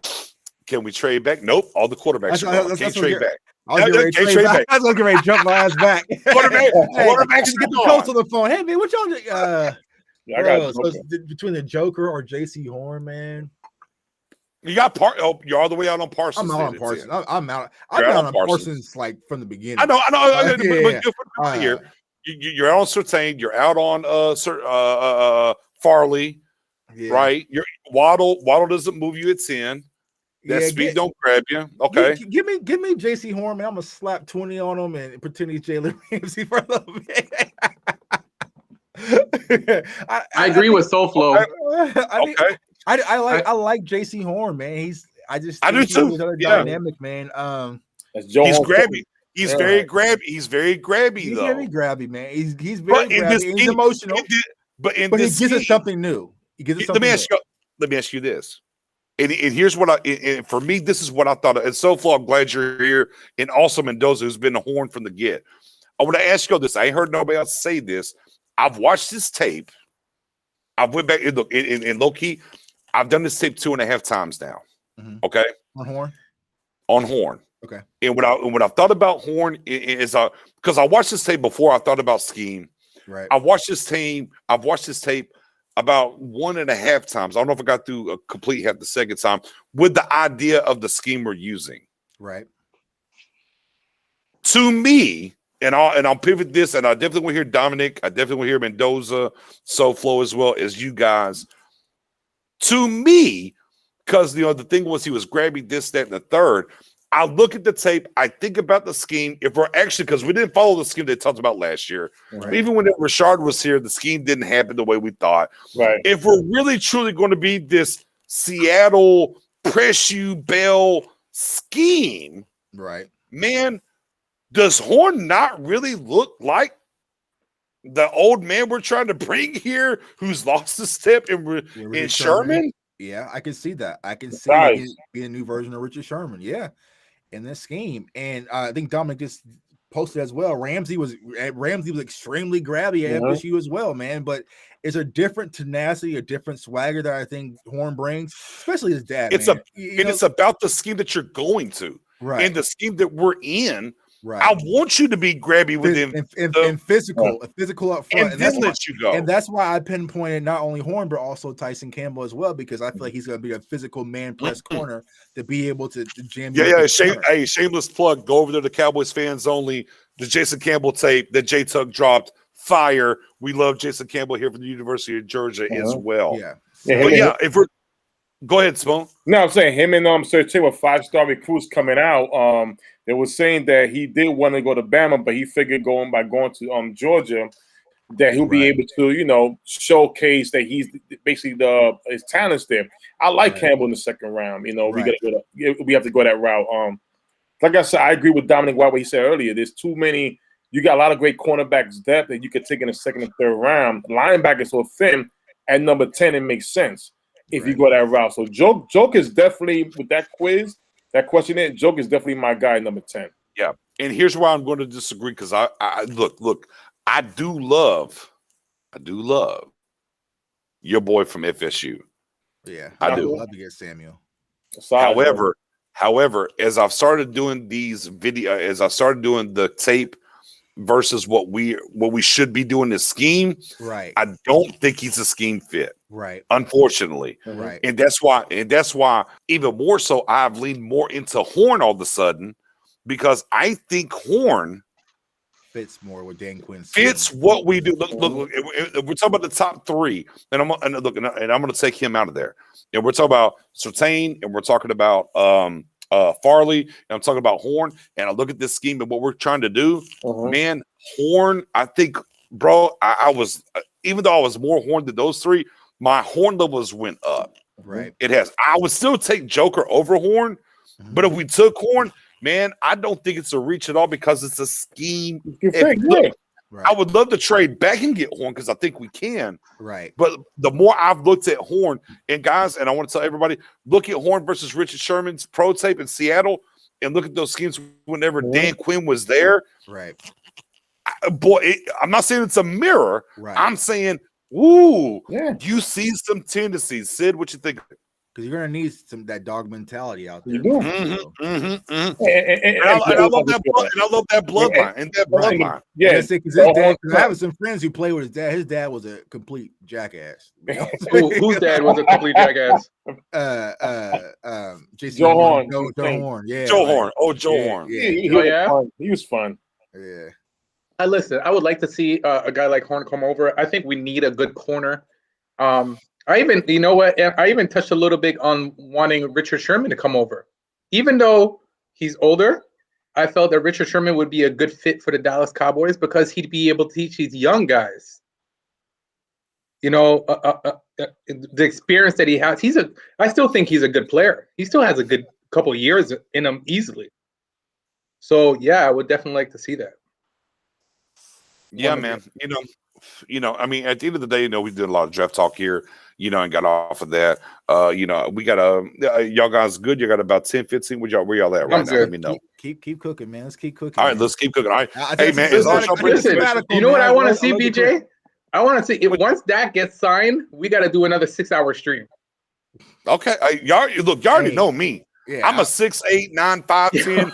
I'm in the snow. Yeah. Guys, hold on. Wait a minute. It's gonna be like 150 degrees by the time I happens, you know it. Yeah. You know it. Yeah. Jay, you're in Kansas City, right? Yeah. We got. How much? What y'all want? Yeah. I don't want to look at that. I'm tired of seeing snow. Right. By the way, just so you know, we got 15 centimeters today. Yeah, man. Look, man. Get off that Canada.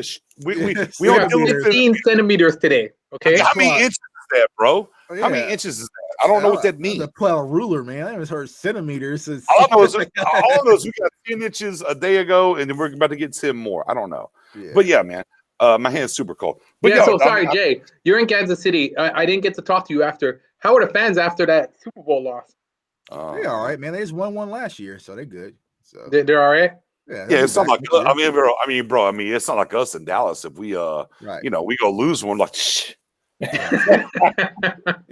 crying, bro. The only people standing in their way is Josh Allen and the Bills, bro. Like they have nothing to be concerned about. Yeah. Listen. I want to go to Dallas and be part of the parade. No, man. Dominic White says, y'all really want Jalen Smith to be released June 1st? I don't. No, I do. You do? Don't. Okay. No, I don't. Whoa, Jay, whoa. I'm calling Jay out on something. Earlier on the stream, you said Jalen and LV could go. I said if we had to move, if we had to move on from him. If we had to. But no, are you talking about the last show in Philly Notion? Yeah. I was saying they wanted to make a trade for him. Absolutely. Okay. Yeah, no, I mean, at the end of the day, low key, you would actually lose money by cutting Jalen. You can actually restructure him, save more money this year, cutting next year, and be ahead of the curve. Yeah. So no, again, there's no way that I would cut Jalen Smith at this point. I want to say this about Jalen, man, because I know a lot of people are down on Jalen, and he had an off year. I mean, we can't deny that. But damn it, our entire defense had an off year. Like, only person who looked good is DeMarcus Lawrence and Donovan Wilson for a few games. So you really can't pinpoint everybody saying, you know, like, yeah. So okay, you're going to count out Aldo Smith? I agree. Yeah, Aldo Smith pretty much showed in vanished the entire season. Yeah, Aldo Smith, he still did well. He had 5 sacks, 20 QB pressures. But how early in the season was that? Though? Yeah, I understand, but he just came off of 5 years of not playing. I know that, but that was still earlier in the season. Like, if you want to talk about anyone who blossomed, you might give it to Randy Gregory possibly. But Aldo Smith, he was pretty much a no-show. Pretty much after week 5, maybe. You know, but remember, he's playing in a new scheme too, as well. Exactly. He's more of a 3-4 scheme. Listen, Jalen Smith. Finally, you have a coach who can teach. Right. That's the key thing. Teach. We haven't had that in a minute over here. So Quinn will get the best out of Jalen Smith, and I think he'll bounce back and stuff like that. But listen, look, I would love Aldo Smith to come back. Right. He's paying 300 pounds. He's never played 300 pounds before with the 49ers or with the Raiders. Right. So he's gaining weight. He's putting his hand in the dirt more now. There was even talk about him playing some defensive tackle roles. Right. You know what I'm saying? But that's something brand new that he has to adjust to. So but he's going to look for money too. He got $2 million for 1 year. Right. I mean, he'll make his money. He'll get his money. Listen, we didn't have a full offseason due to COVID. Now we should have a full offseason with the strength and conditioning and stuff like that. I think he'll come back. I mean, he may not be the same guy that we had that he was with the 49ers, but you're gonna have a guy who definitely would do something. Yeah, like a full off season. Yeah, and I feel you, Spoon. I feel like Jalen Smith and Dan Quinn's scheme going back to playing the Sam linebacker, it'll benefit Jalen because, like you said, even though people don't like everything that comes with Jalen, he's a decent football player at the most. He has a very discounted contract. We're not going to move on from him because we don't have enough depth at the linebacker position. Like, hell, I'm probably the 3rd linebacker on the roster. So it's like, you're going to keep Jalen. You're going to try him in a new scheme. And if you do bring in someone like the Joker, then maybe you can slowly move him out, maybe moving next year. But actually this year, he'll be on the roster. So. Yeah. I mean, who's taking a pay cut this year? And look, we'll get to that. But here's my thing. And as soon as we got Dan Quinn on board, I looked at the 4-3 under. Hey, I know a lot of people say, put him at Will. No. Put him at Sam. Right. And the 4-3 under, he's on the edge. Mm-hmm. He's out here on the side. So when we watch, like, say, a Dorrance Armstrong consistently drop back in coverage in the flat, that would be Jalen. So Jalen would be setting the edge, blitzing, or dropping in the flat. And I think that helps him a ton. The other thing about Jalen as well, and I said this a ton during the year, I think actually being able to get with the strength and conditioning coaches of the team will help him go forward. So I'm not all the way out on Jalen. I know it's a bad year. I know he was swiping the whole line. People feel some type of way, and I get it and I understand. But no way, shape, or form am I getting rid of Jalen. I think this coaching staff will get him in the right position to go forward. We heard about this from the previous coaching staff about getting him coming forward or whatever, but he like too much responsibility last year. Yeah, there was everybody got look. Sean Lee was gone for 8 weeks out the gate. Right, LV was out. LV was gone for 8 weeks. Right, he wasn't able to play the best positions. No, I'm good when it comes to that. Next question though, we and keep the questions coming, guys, or ladies. We don't discriminate here. No discrimination. We don't. Yeah, not at all. I've been on board on this from the very get. I am all the way back on signing a Wizzy on a 1 or 2 year deal. Yeah, I'm with you. Absolutely. He is a for sure solidified starting number 2 cornerback in this league. Right. And it helps you not worry about drafting or overdrafting a corner in the draft. Yeah, I agree. Around the board, Sid? Yeah, 100%. I think he proved himself last year, and I think he's going to develop even more this year coming into the season. Yeah, definitely. Yep. Spoony? Same thing. Same thing. And I heard you say yeah as well, right? Yeah, absolutely. Yeah, no ifs or buts about it. I'm not going to lie. I wanted Jalen out, but I'm about to see him in this new scheme. Exactly. So, we're annoyed with Jalen, like you said, Nick. We're annoyed. You know what? Okay, you know what my argument is with Jalen is once a player gets past him, it's just he runs like a tank. Like he's over pursue sometimes. Yeah. Right. Yeah. Yeah. They're gonna clean that up. Oh, I see Mendoza, little future casting in the draft here. Jalen is Sam, LV, Will, Browning. Browning at Mike. What do y'all think, Mr. Ohio State? Well, what do you think, Jay Tuck? I mean, if we're gonna reach, in the linebacker in the later rounds, man, you know who I'm going after. I'm going after my guy from Michigan, Cameron McGrone. So, the linebacker, man. So that's where I'm at with it. But I feel you, man. Those are where we're going with it. But I got my Mike, man, coming out of Michigan. I like the lineup, man. I like the lineup. So Mendoza's got something. All right, are you Spony? You feeling it? Are you? Yeah, I'm feeling it. I'm feeling this lineup. It's a good lineup. Okay. Look, and Panthers did release a big interior defensive lineman in Mr. Short. Right. For me personally, I'm kosher. Was he played 6 games the past 2 years? Yeah. Do we just get we just got 2 guys from over there? Poe, how'd that work? Gerald McCoy hurt. Right. Start digging people's trash bins, man. You know what I'm saying? Like the Cowboys are that guy. They'll be driving. They'll be that guy driving by. They'll just see a couch out by the dumpster. Like, we're bringing that couch, man. Like, we don't need all these couches in the house, man. Just let it be, bro. We're gonna find somebody suitable, but you can't keep digging the. I'm tired of the Dallas Cowboys going after these washed up guys, man. Like all these old, like, injured prone older guy like this. Listen, I only got one guy with injury issue that I wouldn't mind signing. Ooh. And that's Malik. Please don't tell me Thomas. That's Malik Cook if they went that route. Oh, he's 24. The only one with injury history. Other than that, I'm not touching nobody else. Well, I mean, you can bring in Malik Hooker if you have another safety as an insurance policy. Yeah, exactly. A veteran guy that is familiar with Dallas that you can bring in for. Stop it. Listen. I don't want to hear about number 25 being resigned. I've been protesting that for the last 4 years with everybody when they was like, don't worry about it. It's the scheme. No, the man don't tackle. He can't tackle. And they showed that last year. But I'll tell you guys like this. A lot of people think that the Cowboys Nation doesn't see our tweets and what's going on. He saw my tweet and he liked it. I didn't even add him. Wait, that was your tweet? Yeah. That was my tweet today. He's on there? I'm getting on right now. No. I got work for him. He lied to us. I'm going to right now. Hey man, I didn't even add him, man. But they're aware of what goes on, man. So when a lot of people talk about the situation, he saw it. So check out Steven Gibson's comments. All right.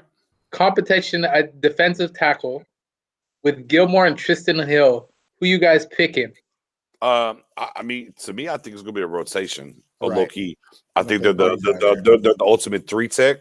We just don't have that ultimate 1 tech, and something we kind of talked about for a long time here.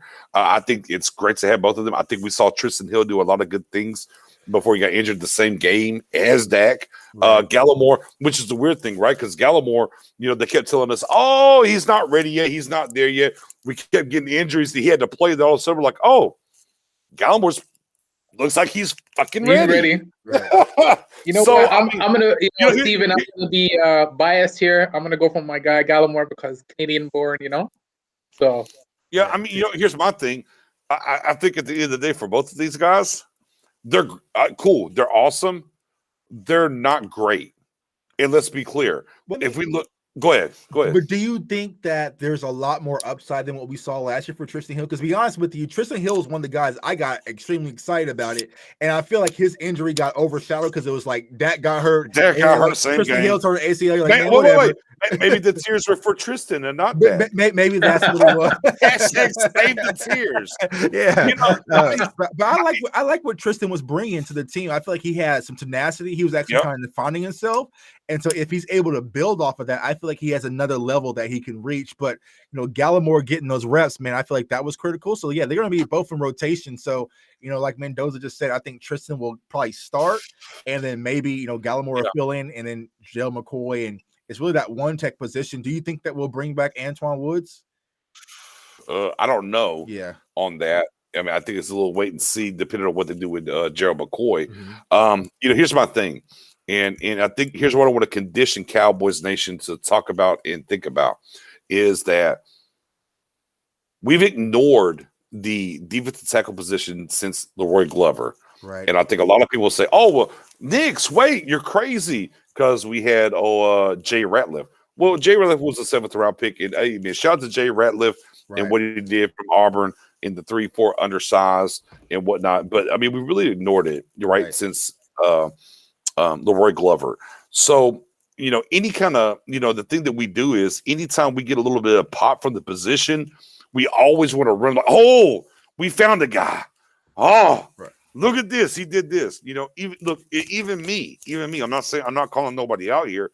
I'm in the same fucking mold because Tristan Hill showed a shit ton better than he did year one, right? Because he can get on the field and we saw things. Go look at his PFF rating, though. Right. And different things like that.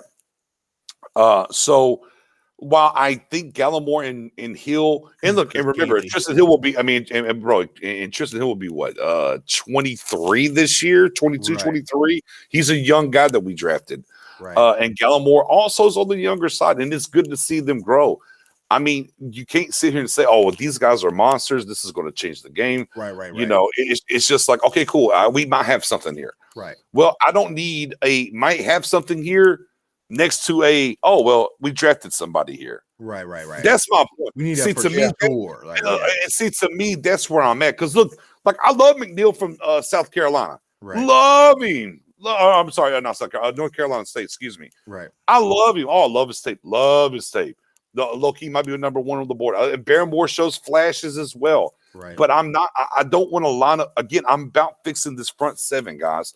And I'm tired of the gifts of easy money, them running the ball down our throats, and I'm just like, look, Steven, yes, I think Gallimore and Hill can be a great rotation over here at the 3 tech. I need a stud next to them. Right. I just do, or I need a stud in front of them. Right. And Gerald McCoy isn't that answer, y'all. And no answer. So yeah. And I feel like if it's going to be addressed, like you said, it's going to have to be done through free agency. But free agency costs money. Stephen Jones says, man, this money. Who do you think's worse, Stephen Jones or Jerry? Oh, Stephen, of course. Yeah, Stephen. Listen, Jerry. No, we're in trouble. We're in trouble in the future. The Dallas Cowboys' future is in trouble. Let me tell you something. JJ Watt. Did you just get here? JJ Watt would have been. Let me tell you, JJ would have been on the phone with him already. Oh yeah.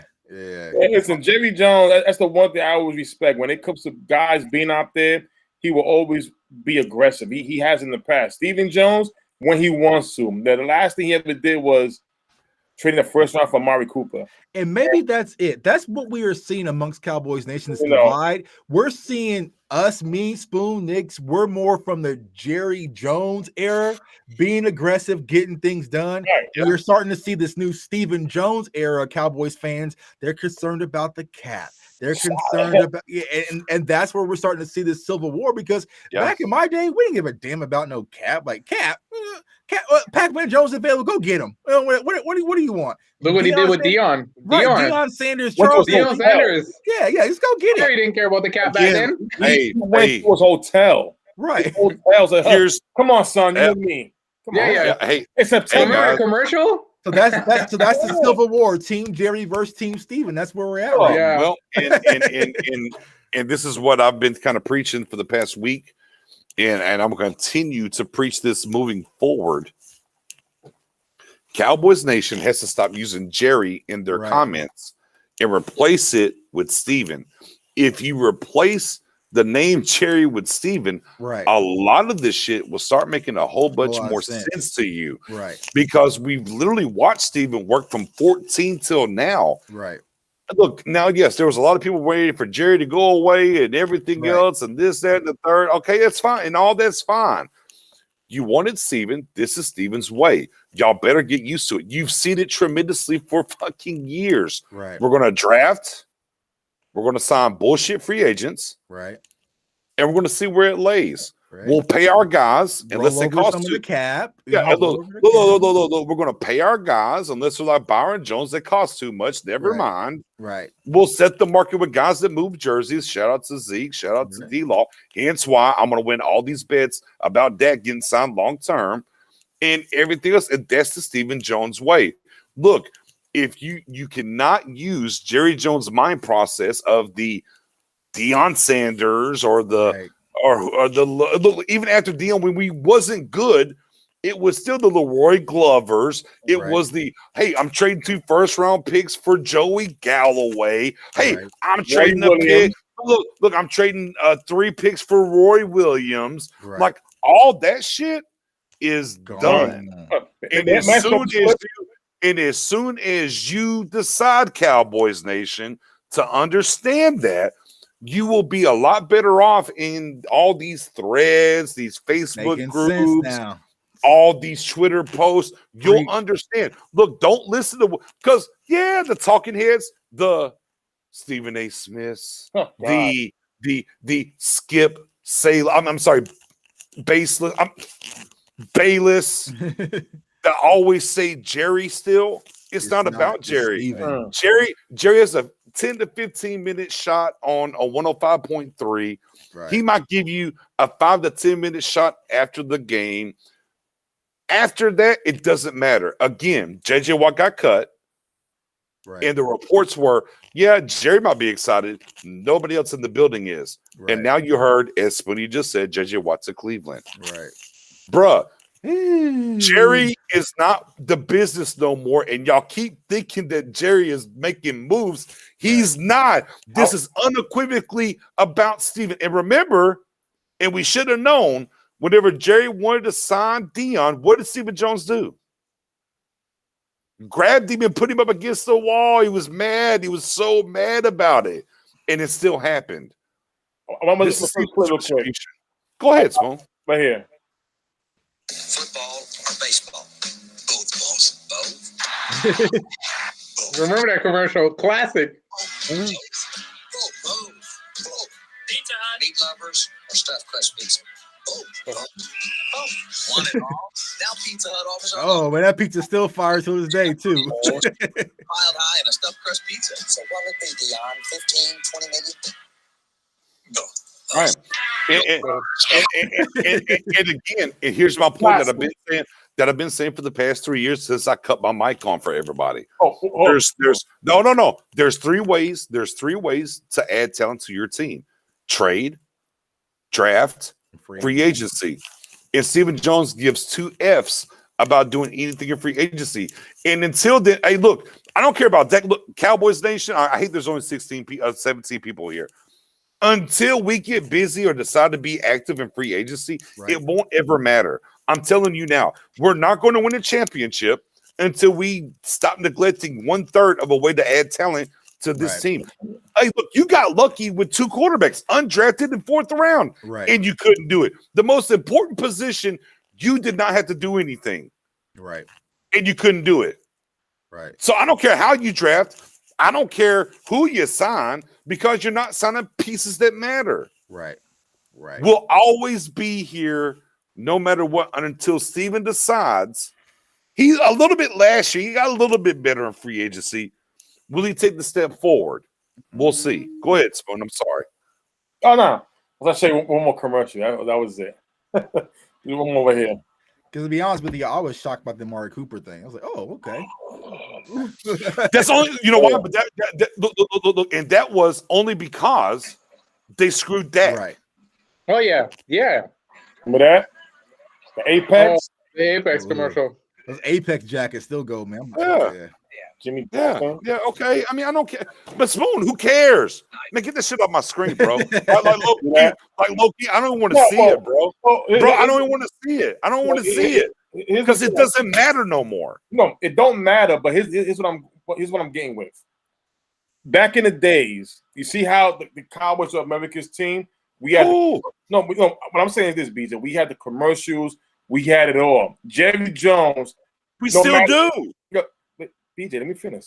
Jerry Jones always makes sure, no matter what big name is out there, he's got to put him in a Cowboy uniform. So what BJ is saying is this: that's over with. It's never gonna happen. Now, as far as uniform and jersey sales, yeah, we're gonna still be top because we could be devoted fans. We're big time fans. No matter how many times we'll say we won't buy a hat or a jersey or whatever, we're gonna buy one. That's always it. But the key is this: when there was available players out there. Jerry Jones's name will always be number one because what? He would go out there and get that play, whether it's giving draft picks. He didn't care. He would do it. Stephen Jones right now, listen, put it this way. If Tuck, BJ, and Sid walk to school with some new Nike pair of sneakers, and Stephen Jones, my father, I'm dropping out of school. You know why? I'm going to have the worst clothing line wearing in school, where I'll be made fun of and all kinds of. His thing is, as long as you got excuses, that's what it is with Stephen Jones. His excuses all last year. We have good players. We're just not executing. You don't need no Stephen Jordan is good. Only Spoonie comes up with these metaphors. Hey, let's be okay. Hey, let's be clear. Hey, Jay Tuck, what we talk about a ton. You ain't got to be in Dallas to get fucking money from these companies, right? I know y'all scroll Facebook. Right. Hell, Cole Beasley got him did Cole Beasley have a commercial when he was in Dallas? Not that I can recall. Nah, he just had the sauce thing, but now that was it. Right. Yeah, but in Buffalo, he's got a DoorDash commercial. Right. Wow. Cole Beasley DoorDash. Hey, what Cowboys wide receiver have you seen? Well, I guess we saw CD get the sleep number. Yeah. Cooper. Job at that, by the way. Gallup. Anybody? Nope. No. It doesn't matter. You don't have to be in that. As Spoonie was showing those commercials, you don't have to be here to do that. Yep. No, you know, but I'm just saying. I'm just saying that this is why it's a difference between what Tuck said earlier. But that's getting a whole bunch of commercials. No, we're from the old school era. I know. This is DJ, why don't make that the new school era. We clash too much because they don't understand. Yeah. When under Jerry Jones, if JJ Watt, the minute JJ Watt became a free agent, Jerry would be on the phone. Come over here. You're not going over to Green Bay. Right. Come over here. Limo's outside for you. My helicopter's out here for you. That's what Jerry Jones. Stephen Jones is not that tight. He said it. Right. He said it. He likes to operate like the Patriots do. Get bargain players. His belief is coaching them up. And that's not true, though. But see, that's a lie. Hold on. But that's a lie because the Patriots went and got a Corey Dillon. No, I understand that. But they went and got a. Oh, I'm not done. They went and got a Randy Moss. Terrell Owens, Ocho Cinco. They was, Albert Haynesworth, all those people. But it's scary. But see, when he said all those things, it sounds scary. Then in the beginning, maybe he's being strict. But now, all right, going back to it, he made a trade for Amari Cooper. I was like, wow. So you do know how to do this when you want. And the only reason he did it because he knew, oh, damn, this is on me. I messed up. This ain't working. I gotta fix it. But the scary part was low key because I said it was about saving Dak. Actually, I lied. It was about saving him and so he could look good. Right. But that's all. And if you remember at the time, Michael Irvin on NFL Network kept saying the Cowboys are going to go get Amari Cooper. Right. Funny how that worked out. Yeah, right. But now here's the thing. It was so scary that same year he attempted to go after Sammy Watkins and give him $16 million. God. Right. Yeah. He says, "No, I'm going to Chiefs." Thank God. Right. See, that's why it's. This is why we get so emotional. The old heads here, because at the end of the day, we're not used to seeing this crap. This is crap. Right. When the Civil War, man. Xavier Woods made that comment, when he made that comment, when he made that comment, if that was back in the days, you're walking. You're not taking the plane on. No. What do you mean no? That's why the whole Xavier Woods down today, man. No, because allow me look, and I would be remiss not to dispel this. And look, and the old rose gold glasses are fantastic, and I do love them. I do love them, and I love the time that Jerry was here and Jimmy was here, and they were doing their thing. Be clear. Go look at who Jimmy cut. Please. All right, stop. I understand that. Whoa, but no, stop. Stop. BJ. I'm gonna correct you on something. I'm gonna correct you on something. Sure. After a game, when the whole team didn't play right, and they were offered dinner, going on a plane ride, he said, "No, dinner is canceled. You don't deserve to eat crap." My thing is this: that's called accountability and discipline. Xavier was made a comment like that, not gonna play 100%, and he's still starting. You didn't let me finish. No. You didn't let me finish. Go ahead. You didn't let me finish. The point is, everybody wants to run to that and say he would be cut. I'm telling you, of course he wouldn't be cut, because you go back and look who Jerry cut. It was look. There's no big names. There's no starter. There's no nothing. Here's where Jimmy excelled. Xavier Woods would have known to never say that. Is the point? Okay. That's but that's the point about Jimmy that people want to talk about, and we get so caught up and get enamored and want to love. Oh, if you would have said that, Jimmy would have cut your bitch ass. No, it didn't start with the cutting. What happened was Jimmy coached the team the right way, and he made examples. Hold on. Out of people that didn't matter. Right. I understand. Whenever they did things, not on the field, right? When they did things, like Dez would never be able to be allowed to be late like he was. And we know he was late. Right. Well, shout out to my guy Dez. He would have, though. He would have. Actually, you're right. If you're producing. If you're producing. Right. Jimmy's always said, depending on what you do. Depending on what you do. Towards the end, he wouldn't have been allowed to do that. That's all I'm saying. Right. Okay. So it's like, yes, there are certain guys who got away with the point that you're looking for there, Spoon. You're not wrong, per se. The point is, he never would have said it. I understand what you're saying, because Jimmy prepared the team. But here's what I'm saying. I go with Bill Parcells. Antonio Bryant came out and threw his jersey in Bill Parcells' face, right? Not on the field. No, on the field. Outside this field. And then what happened? They had a private meeting. Everything is good. All of a sudden, we're trading Antonio Bryant for Dedrick Ward. Nowhere near even trade. But you know what it was? F you, Antonio, I didn't forget. So what I'm saying to you is this.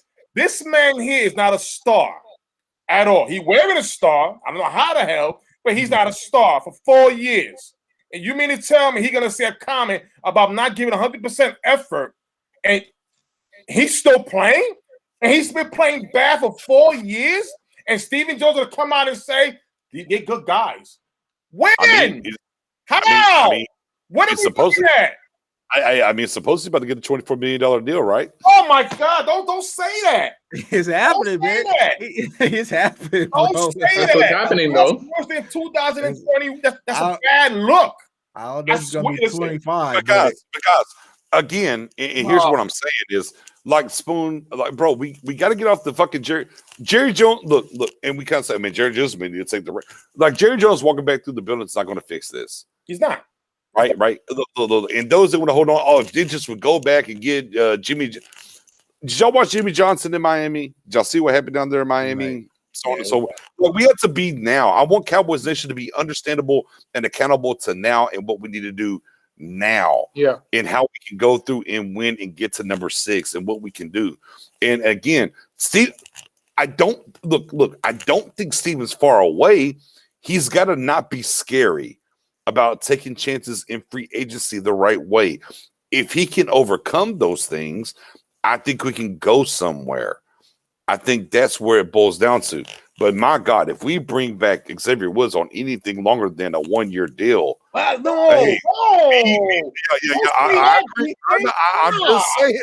I'm just Tuck. Say 1 year. Tuck. Bruh. Oh, yeah. I posted the tweet, man. Tuck, come on, Tuck. Tell him again. Show Xavier Woods liked the tweet, man. He liked it. Read that tweet for him. I said, honestly, if Xavier Woods, and I didn't add him, I said, honestly, if Xavier Woods wasn't such a nice guy, he could easily rebuttal those of y'all who are upset about his 100% comment. It's really an easy reply, but he's letting y'all live.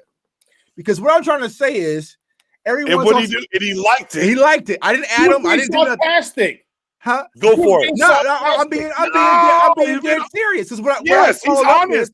Is everybody wants to talk about Xavier Woods not going 100%, not going 100%. Everybody sits at work 24/7, and what are they doing? Tweet. Yeah. I can say, well, where's your 100% at? You got posting videos on office hours. You got comments, liking, all this going on. So Xavier Woods can really call out fans and be like, "Oh, is that your 100%?" And Tuck, why should he like your comment? Because it's real. It's honest. It's honest. But it's honest though. You don't. But Spoonie, what's the issue you have with what he said? Huh? Because players do not go 100%. We've seen LeBron James, if it's a wide open fast break, jog back on defense and be like, they're gonna come for you. They're gonna drag you. Don't say about the king. They're gonna drag you. Michael Irving did his thing, but still come to work. Be the first player on the field. But not every play. Hold on, Spoon. Do you think he was 100% when the run was a sweep away from him? Right. Here's what I'm saying. It's human nature that we're not going to be 100% every play. This is not a video game. Only video games could do that. Right. What I'm saying to you is this. For you to come out and say that. He shouldn't have said it. He just shouldn't have said it. He shouldn't have. He messed up by saying it. He shouldn't have said it. But think about it. Think about Randy Moss. Randy Moss is a first ballot Hall of Famer. He literally said, "I play when I want to." Exactly. See, you think Jimmy Johnson would have cut Randy Moss? Exactly. No. But here's the kicker. You know why? Because guess what? You are a game changer. You bring life. You do you. Right. This man here, not even his only pick. Only interception was off of tip hands. He misses clearly tackles. Listen, as I said before, I know 90% of us in here have played football at the time. They don't teach you scheme at 5 years old. Well, so let's say, Xavier Woods. Let's say, for instance, it was Amari Cooper to the same comment. That's what I'm about to say. It's a story. You know why? Because at the end of the day, we understand. Listen, Amari Cooper score. He did what he got to do. It's human. I'm not blaming Woods. I'm not blaming Wood for what he said. What he said is 100% right. I'm blaming him for saying it knowingly the player that you are. Right. He's not a good player. No disrespect. He's not a good player. So for you to come out and say that, how dare you? It's like saying if Tuck comes to work late, but my God, he's 100% with his work, X, Y, and Z, but he comes in a little 5-10 minutes late. But now Sid comes in late, don't do work, goes on breaks 24/7. I'm gonna cut him. Right. We human beings. So you're saying Xavier Woods' production does not equal the comment? Exactly. Okay. I feel that. In that aspect, I respect what you're saying, Spoonie, because it makes sense. Right. But you haven't done the Donovan Wilson started 10 games and have done more than we've seen since Roy Williams. Right. Our last true safety. So is Woods coming back, Spoonie? Huh? You want Woods back? Hell no. Sid, let me tell you something, Sid. I'll do this. I would rather. You remember the Sega Genesis commercials back in the days? Yeah.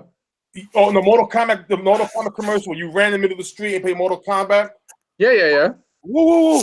Listen, I would rather and hear me out. It's not crazy I am here. I would rather wear an opposing NFC East rivalry team's jersey.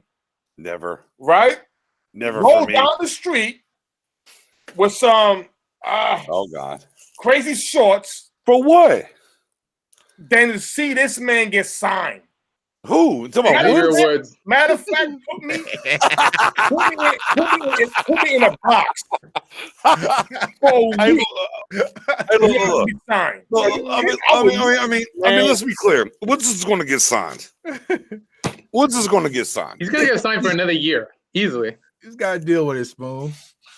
Listen, I'm not saying his name no more. Number 25 is his name. What? I'm not saying his name no more. I'm sorry. I'm telling you now, Spoonie, you're going to say his name again. I'm not saying his name. Hey.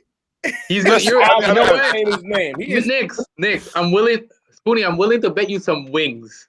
That Woods next year is going to have some kind of amazing game where you're going to have to praise him. No, I will not. I will not. I want to. I will put some wings on it. Listen, and Jacquez said, Roy Williams said, when players see how Dak and the Stars are treated, they won't go 100% for the front office. Right. I mean, that's fact. Maybe so. Maybe it is what it is. Here's what I also believe, because I caught some of the same snippet from Roy Williams about that he would not do anything, or no player would walk in front of him and say less than 100%. Da da da. And then we heard Darius Leonard out there and said, hey, if you're coming to the Colts, don't think about anything about this, that, and the third, 100% wise or whatever. And what we have to understand is this. It's just a different day with these players. Yeah, right. Different time. It just is, right? We just saw Draymond Green go off about, teams can trade you, but if you get traded, like he went on like a 5-minute tangent on that. Right. Mm. He's an employee. He has to understand that too.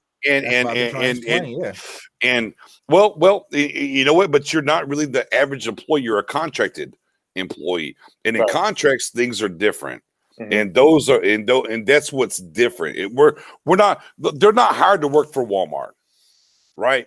They're not hired to work for CVS. They're not hired to work at McDonald's. They're not hired to work at whatever your favorite grocery store is. They're contracted workers. Bravo. They are particular guys, right? Right. That can bring a certain set of skills that are not advantageous to the rest of the world.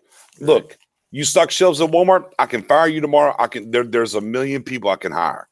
If I was to fire, no matter what you think about Draymond Green, if I get rid of Draymond Green, I don't have a million different guys I can bring Draymond Green in. And in case be told, when you go to Walmart, right? I'm going to use Walmart as a template, if you will. You're not contracting and negotiating a deal with every single fucking employee. It's baseline. Here's what you're getting. It is what it is. So contract work is very much so different than I'm just an employee. Okay. Now, go ahead. I'll take the rebuttal. Go ahead. I just want before we. I want to bet y'all some wings. Bet who? Oh yeah, all three on Xavier Woods. Okay. I want to bet that he's not resigned. That he's what? That he's not resigned. I'll take that bet. Oh, this is crazy. No. Be clear. Like 1 year deal. It don't matter. He's wearing the Cowboy uniform. He said he won't be in a Cowboy uniform. That's it. It don't matter how many years. I'm betting he's not. I want the wings. Let's go. I'll take that bet. All right. Tuck, you taking the bet? Yeah, I'll take that. It's easy money. You guys think what's going to be signed? How dare you? Absolutely, bro. Absolutely, yeah. I dropped a video on it. The reasons why. Because, Spoon, we are now in the Stephen Jones era. Take the bet. Nick, you taking the bet? We are in the I'm not taking the bet. Okay. Nope. We are in the Stephen Jones era. We are in the Stephen Jones era, and I'm glad that y'all signed up for that bet, and that's between y'all and Spoon. I'm going to go with Dan Quinn, and I'm thinking Dan Quinn's going to have a little bit more per se.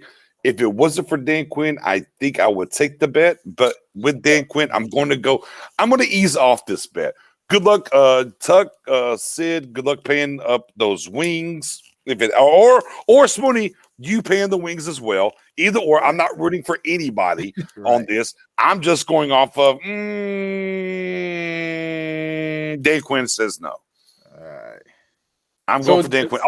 Although Sid, yeah. I will pay you your wings this week when you're at work. Okay. That's what's up. Now. Oh, Mike says, them Garlic Parm bone-in drums only at Hooters. Just saying. Run it back. Nick, get ready to pay up those wings, bro. Get it back. Well, I mean, again, I got the Dak bet out there if you want it. I got it out there. Again, but back to what we were talking about beforehand, as y'all were arguing about Xavier Woods and whatnot. You know, I think for us as content creators, and I'm not alienating anybody in the chat. Keep them questions coming. Keep talking. We're gonna keep rolling. I just want to say, and I've said this to a couple other content creators as well. Man, we have got to get out of the idea, or out of the spoon of Jerry's doing this, Jerry's doing that, and we really had to take that Jerry out and talk about Steven and hold his feet to the plate. Because here's my reason, right? We've talked about storming the star, and we're going to boycott. We're going to get our Reddit on the whole nine, but we got to be honest with our energy, though. Right. And it's not about Jerry. We got to be honest with the energy with Steven. I think Steven's got to be able to fly underneath the fucking radar for damn near a decade and not catch this heat. No, he needs to catch the heat because it's him. Right. It's him. Jerry takes the bullets. Right. Oh, no, it's time for Steven. And maybe once Steven starts catching the bullets, maybe then we can see some movement in that third the third way of acquiring talent in free agency. Right. You know, I mean, again, it's just, bro, Steven's got could you imagine? I mean, you work in corporate America. You know, I own a business. You know, Sid's getting this thing in. Man, imagine just going in and hiding underneath. Oh, yeah, it's games to go. It's not me. Yeah, I'm just doing this. Hey, this is what they offer. I don't know what I can tell you. It ain't me, bro. I'm just here. Right. You know, you can say, oh, well, you know, as you were talking about changing your dialect with the Cowboys. Right. I love that earlier. Yeah. I love that earlier. It's like, oh, I'm sorry that you're upset. How can we fix it? Yeah. I started talking to some of y'all on the threads, man. You know, I apologize that you feel that way. You know, let me know what we can do to make your experience more pleasurable here in Dallas. Right. Man. You know what I'm saying? You know, I mean, those are real facts, because everybody wants to hang shit on Jerry. It's not Jerry no more. Right. The one thing that we need to start driving forward, and who else is doing this? Look, and I'm giving it a free game on the show for all y'all channels. Low key, that's how I feel, because ain't nobody else talking about it. Right. Everybody's still saying Jerry. I don't pick anybody. Even like watch ESPN, First Take, or whatever the mainstream. They don't never mention Steven. He's under the grid. It's Jerry Jones. That's Jerry. Right. Always. Right. So I'm not calling nobody out here. Right. I'm not saying anything or disrespect to anybody. That's not what I'm trying to do. But if we're going to really cover the Cowboys, right. If we're really going to cover the Cowboys, if we're really going to talk about what the business is, right. It's about Steven and not Jerry, man. Stop with the bullshit. Stop with the games. And look, and ESPN will tell you in between the lines, and literally, when Walt was available, the ESPN guys told you, oh, well, our context said Jerry would be excited. Right. But I don't know about anybody else in the building that would be. Right. Anybody else. Look, right. Look, if you don't believe anything your guy Nick says, or Tuck says, or Sid says, they're telling you that Jerry don't run the ship no more. Right. Stop using Jerry's name. Right. It's all about Steven now. And I don't know, you know, I again, on the Pitts Hill, I'm going to down this hill, because I think until, you know, Tuck, we've had a lot of conversations behind the scenes. Right. Right. And we talked about how we move the narrative and how we can change the narrative, because we're not tied. And this goes back to Sid, and this goes back to Spoony as well. We're not paid by anybody. We're free boys. Media. Right. Say that one more time. Uncompromised media, man. Right. We are uncompromised in what we do. So we have the ability to really give y'all. Some of us have more connects than other ones. Right. And I'm not even talking about anybody on this show. Yeah. I'm talking about on this show and other shows. Some people have more context than other ones. Right. But at the end of the day, what we're not trying to sell you is an ad revenue. Right. I've been doing this shit. Me and Spoon been on together for 3 years now. I ain't got a check yet. I don't even worry about no check. We're on YouTube now. We're less than 500. I ain't got no check from this shit. Man, I spent money in it. I don't care. Right. Here's what I do know. Unequivocally, Jerry don't run the ship no more. It's Steven. Right. And the sooner that you understand that and start dealing with that, you'll figure this thing out. Things will get real clear for you. Right. Right. Stop ESPN, FS1, the whole nine. Bro, they're going to say Jerry. Right? Hey, Stephen A. I love Jerry. He's puts the cap on. Right. Yeah. He gets a little twang in his voice, and he tells you all the time how much he loves Jerry, this, and the third.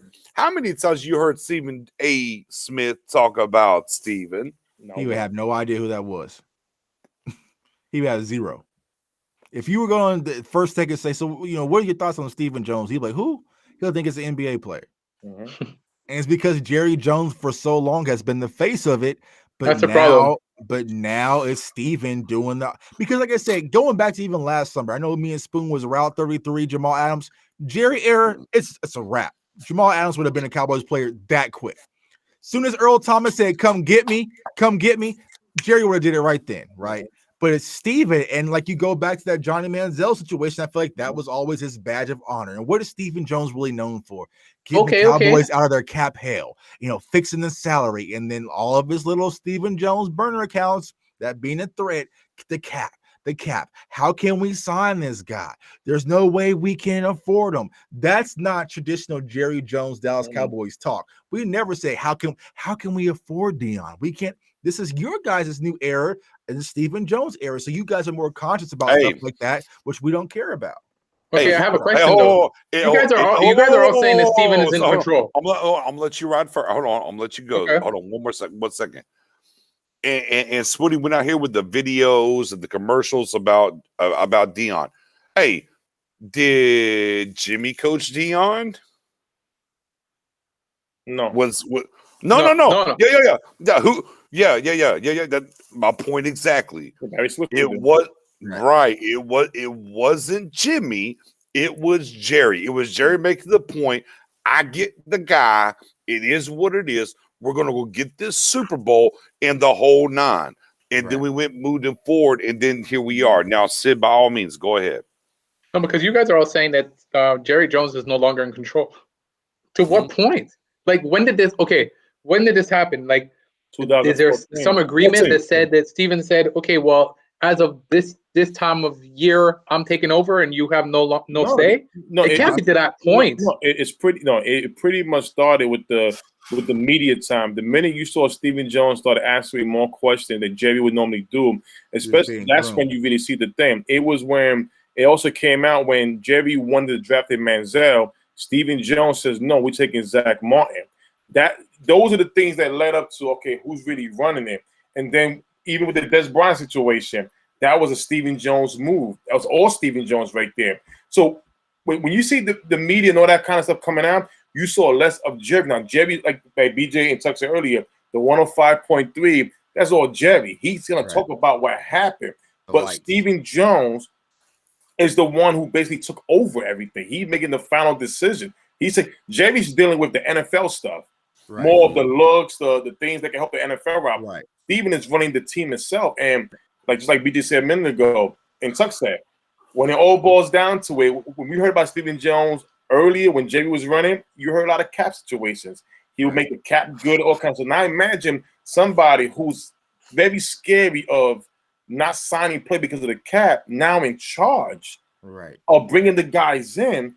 That's a scary look all around. That means for what the old heads, the old Cowboy fans that we are used to, it's done. The new school got to understand that why we clash with each other so much, because we're not used to this. Right. This is something that this is something that we're gonna have to get used to. But this is pretty much the start of something new when these guys were born into Cowboy fans. of seeing this cap situation. Because now every tweet you see, oh, that's too much money. Yep. And let me double down that for Sid and everybody in here. Whenever Jerry was in charge, you got a TO. Yeah. I don't care what the coach. It's Bill Parcells. You got a TO. Get it behind his back too. Hold on. Hold on. Oh yeah, man. We're signing Romo. Right.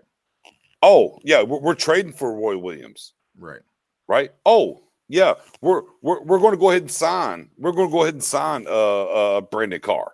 Right. Okay. Those things happened. Right. Those things happened underneath Jerry. I mean, we can go all the way back in time to other things. Right. But the last signing that you really look at this team did, when was the last big signing, Sid? Right. Brandon Carr, right? 2013. Yep. All right, we're in 2021. Do the math. Right. We ain't signed nobody in free agency. Right. You just said 2014. Look, 2014, Manziel was on the board. Romo was on his last legs, obviously. Jerry wanted him, right? You said took the card out of his hand and drafted Zach Martin. There you go. Right. At worst, we didn't get Manziel.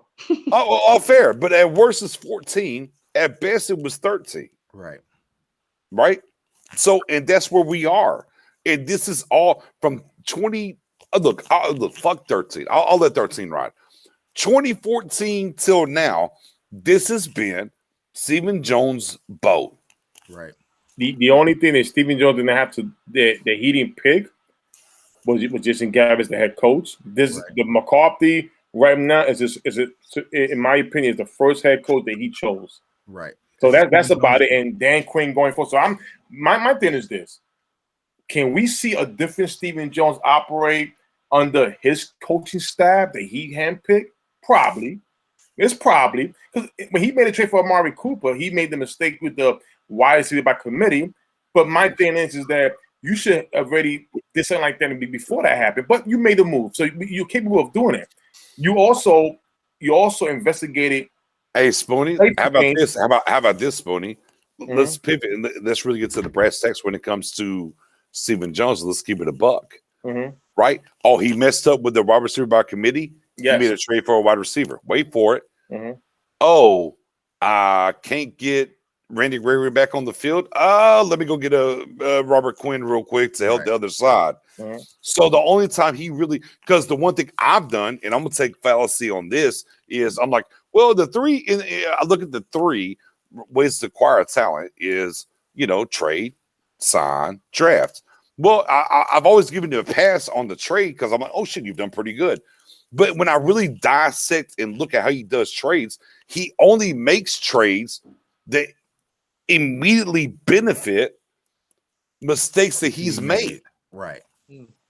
He just covers it. He's basically the CYA of the front office. Right. He just covers his own ass. Right. And says, because he could have got Minka. Right. And he BS. We talked about that to extremes. Right. Jamal Adams. We talked about that to extremes. So he only really pulls the trigger if he really doesn't, because I mean, low key, whether you got a safety or not, did it really make or break him? Right. No. But that other side from D-Law, what you signed him did, and oh shit, my quarterback is shitty because these wide receivers are ass. Right. All right, bet. I let Dez go. Let me go get this guy over here real quick. Right. And then you paid, you had two tags. Then the CBA got done. Oh, we got to sign one. I can't let my first round draft pick get unprotected. I got to sign this guy. Right. Yeah. Right. But then you backdoored and signed another quarter. As much as I love CeeDee Lamb and I wanted him, and I know Jay Tuck's on board with that too, but you drafted one anyways. Right. Sounds like a lot of CYA to me. Right. But I mean, again, if you move off of Jerry, and we got to stop blaming Jerry, it's Steven. Because there's a lot of people because they just asked me on the show I was just on, about the GM, and I said we don't have one. Stephen Jones is our GM now. He just doesn't have the title. He is behaving as a GM under Jerry Jones, because if Jerry was ever going to hire a GM, it's going to be someone that he trusted, who's better than trusting your own son. So that's the manner that Stephen Jones is behaving. And a lot of people from the outside is like, once Jerry moves on, the Cowboys will be back. No, this is not a Raiders situation. Like, Stephen Jones is the issue right now. And a lot of Cowboys fans don't see that, man. It's very vanilla, very boring, and we're missing out on opportunities, and we're not seizing the windows to win, man. But I got to sign off, y'all, because I got to be up early in AM. Yeah. All right. Fair enough. I no doubt. Tell them where they can find you. Yeah, man. Follow me on Twitter at JTuck151, man. And then also follow me on my YouTube channel, Cowboys Fans Only. Appreciate all support, man. Appreciate you guys for rocking with me, man. That part. Take it easy, J-Tuck. We're going to rock for about 10 more minutes. 10 more minutes, and then we are gone as well. All right. Peace out, y'all. Yeah. Be safe. Yeah, man. I mean, again, if you start pivoting and get Jerry out of your mindset, and look, we're all right on when it comes to that, right? We keep talking about it's all about Jerry and this and that, and we talk about it's Spoonie, as you brought up before, right? Oh, what Jerry did back in the day versus now, and it's not the same thing and whatnot. It's literally because it's been a change of power. They just haven't announced it. Like, look, guys, let's be clear. If Jerry died tomorrow, who's running the Cowboys? Steven. His son, Steven.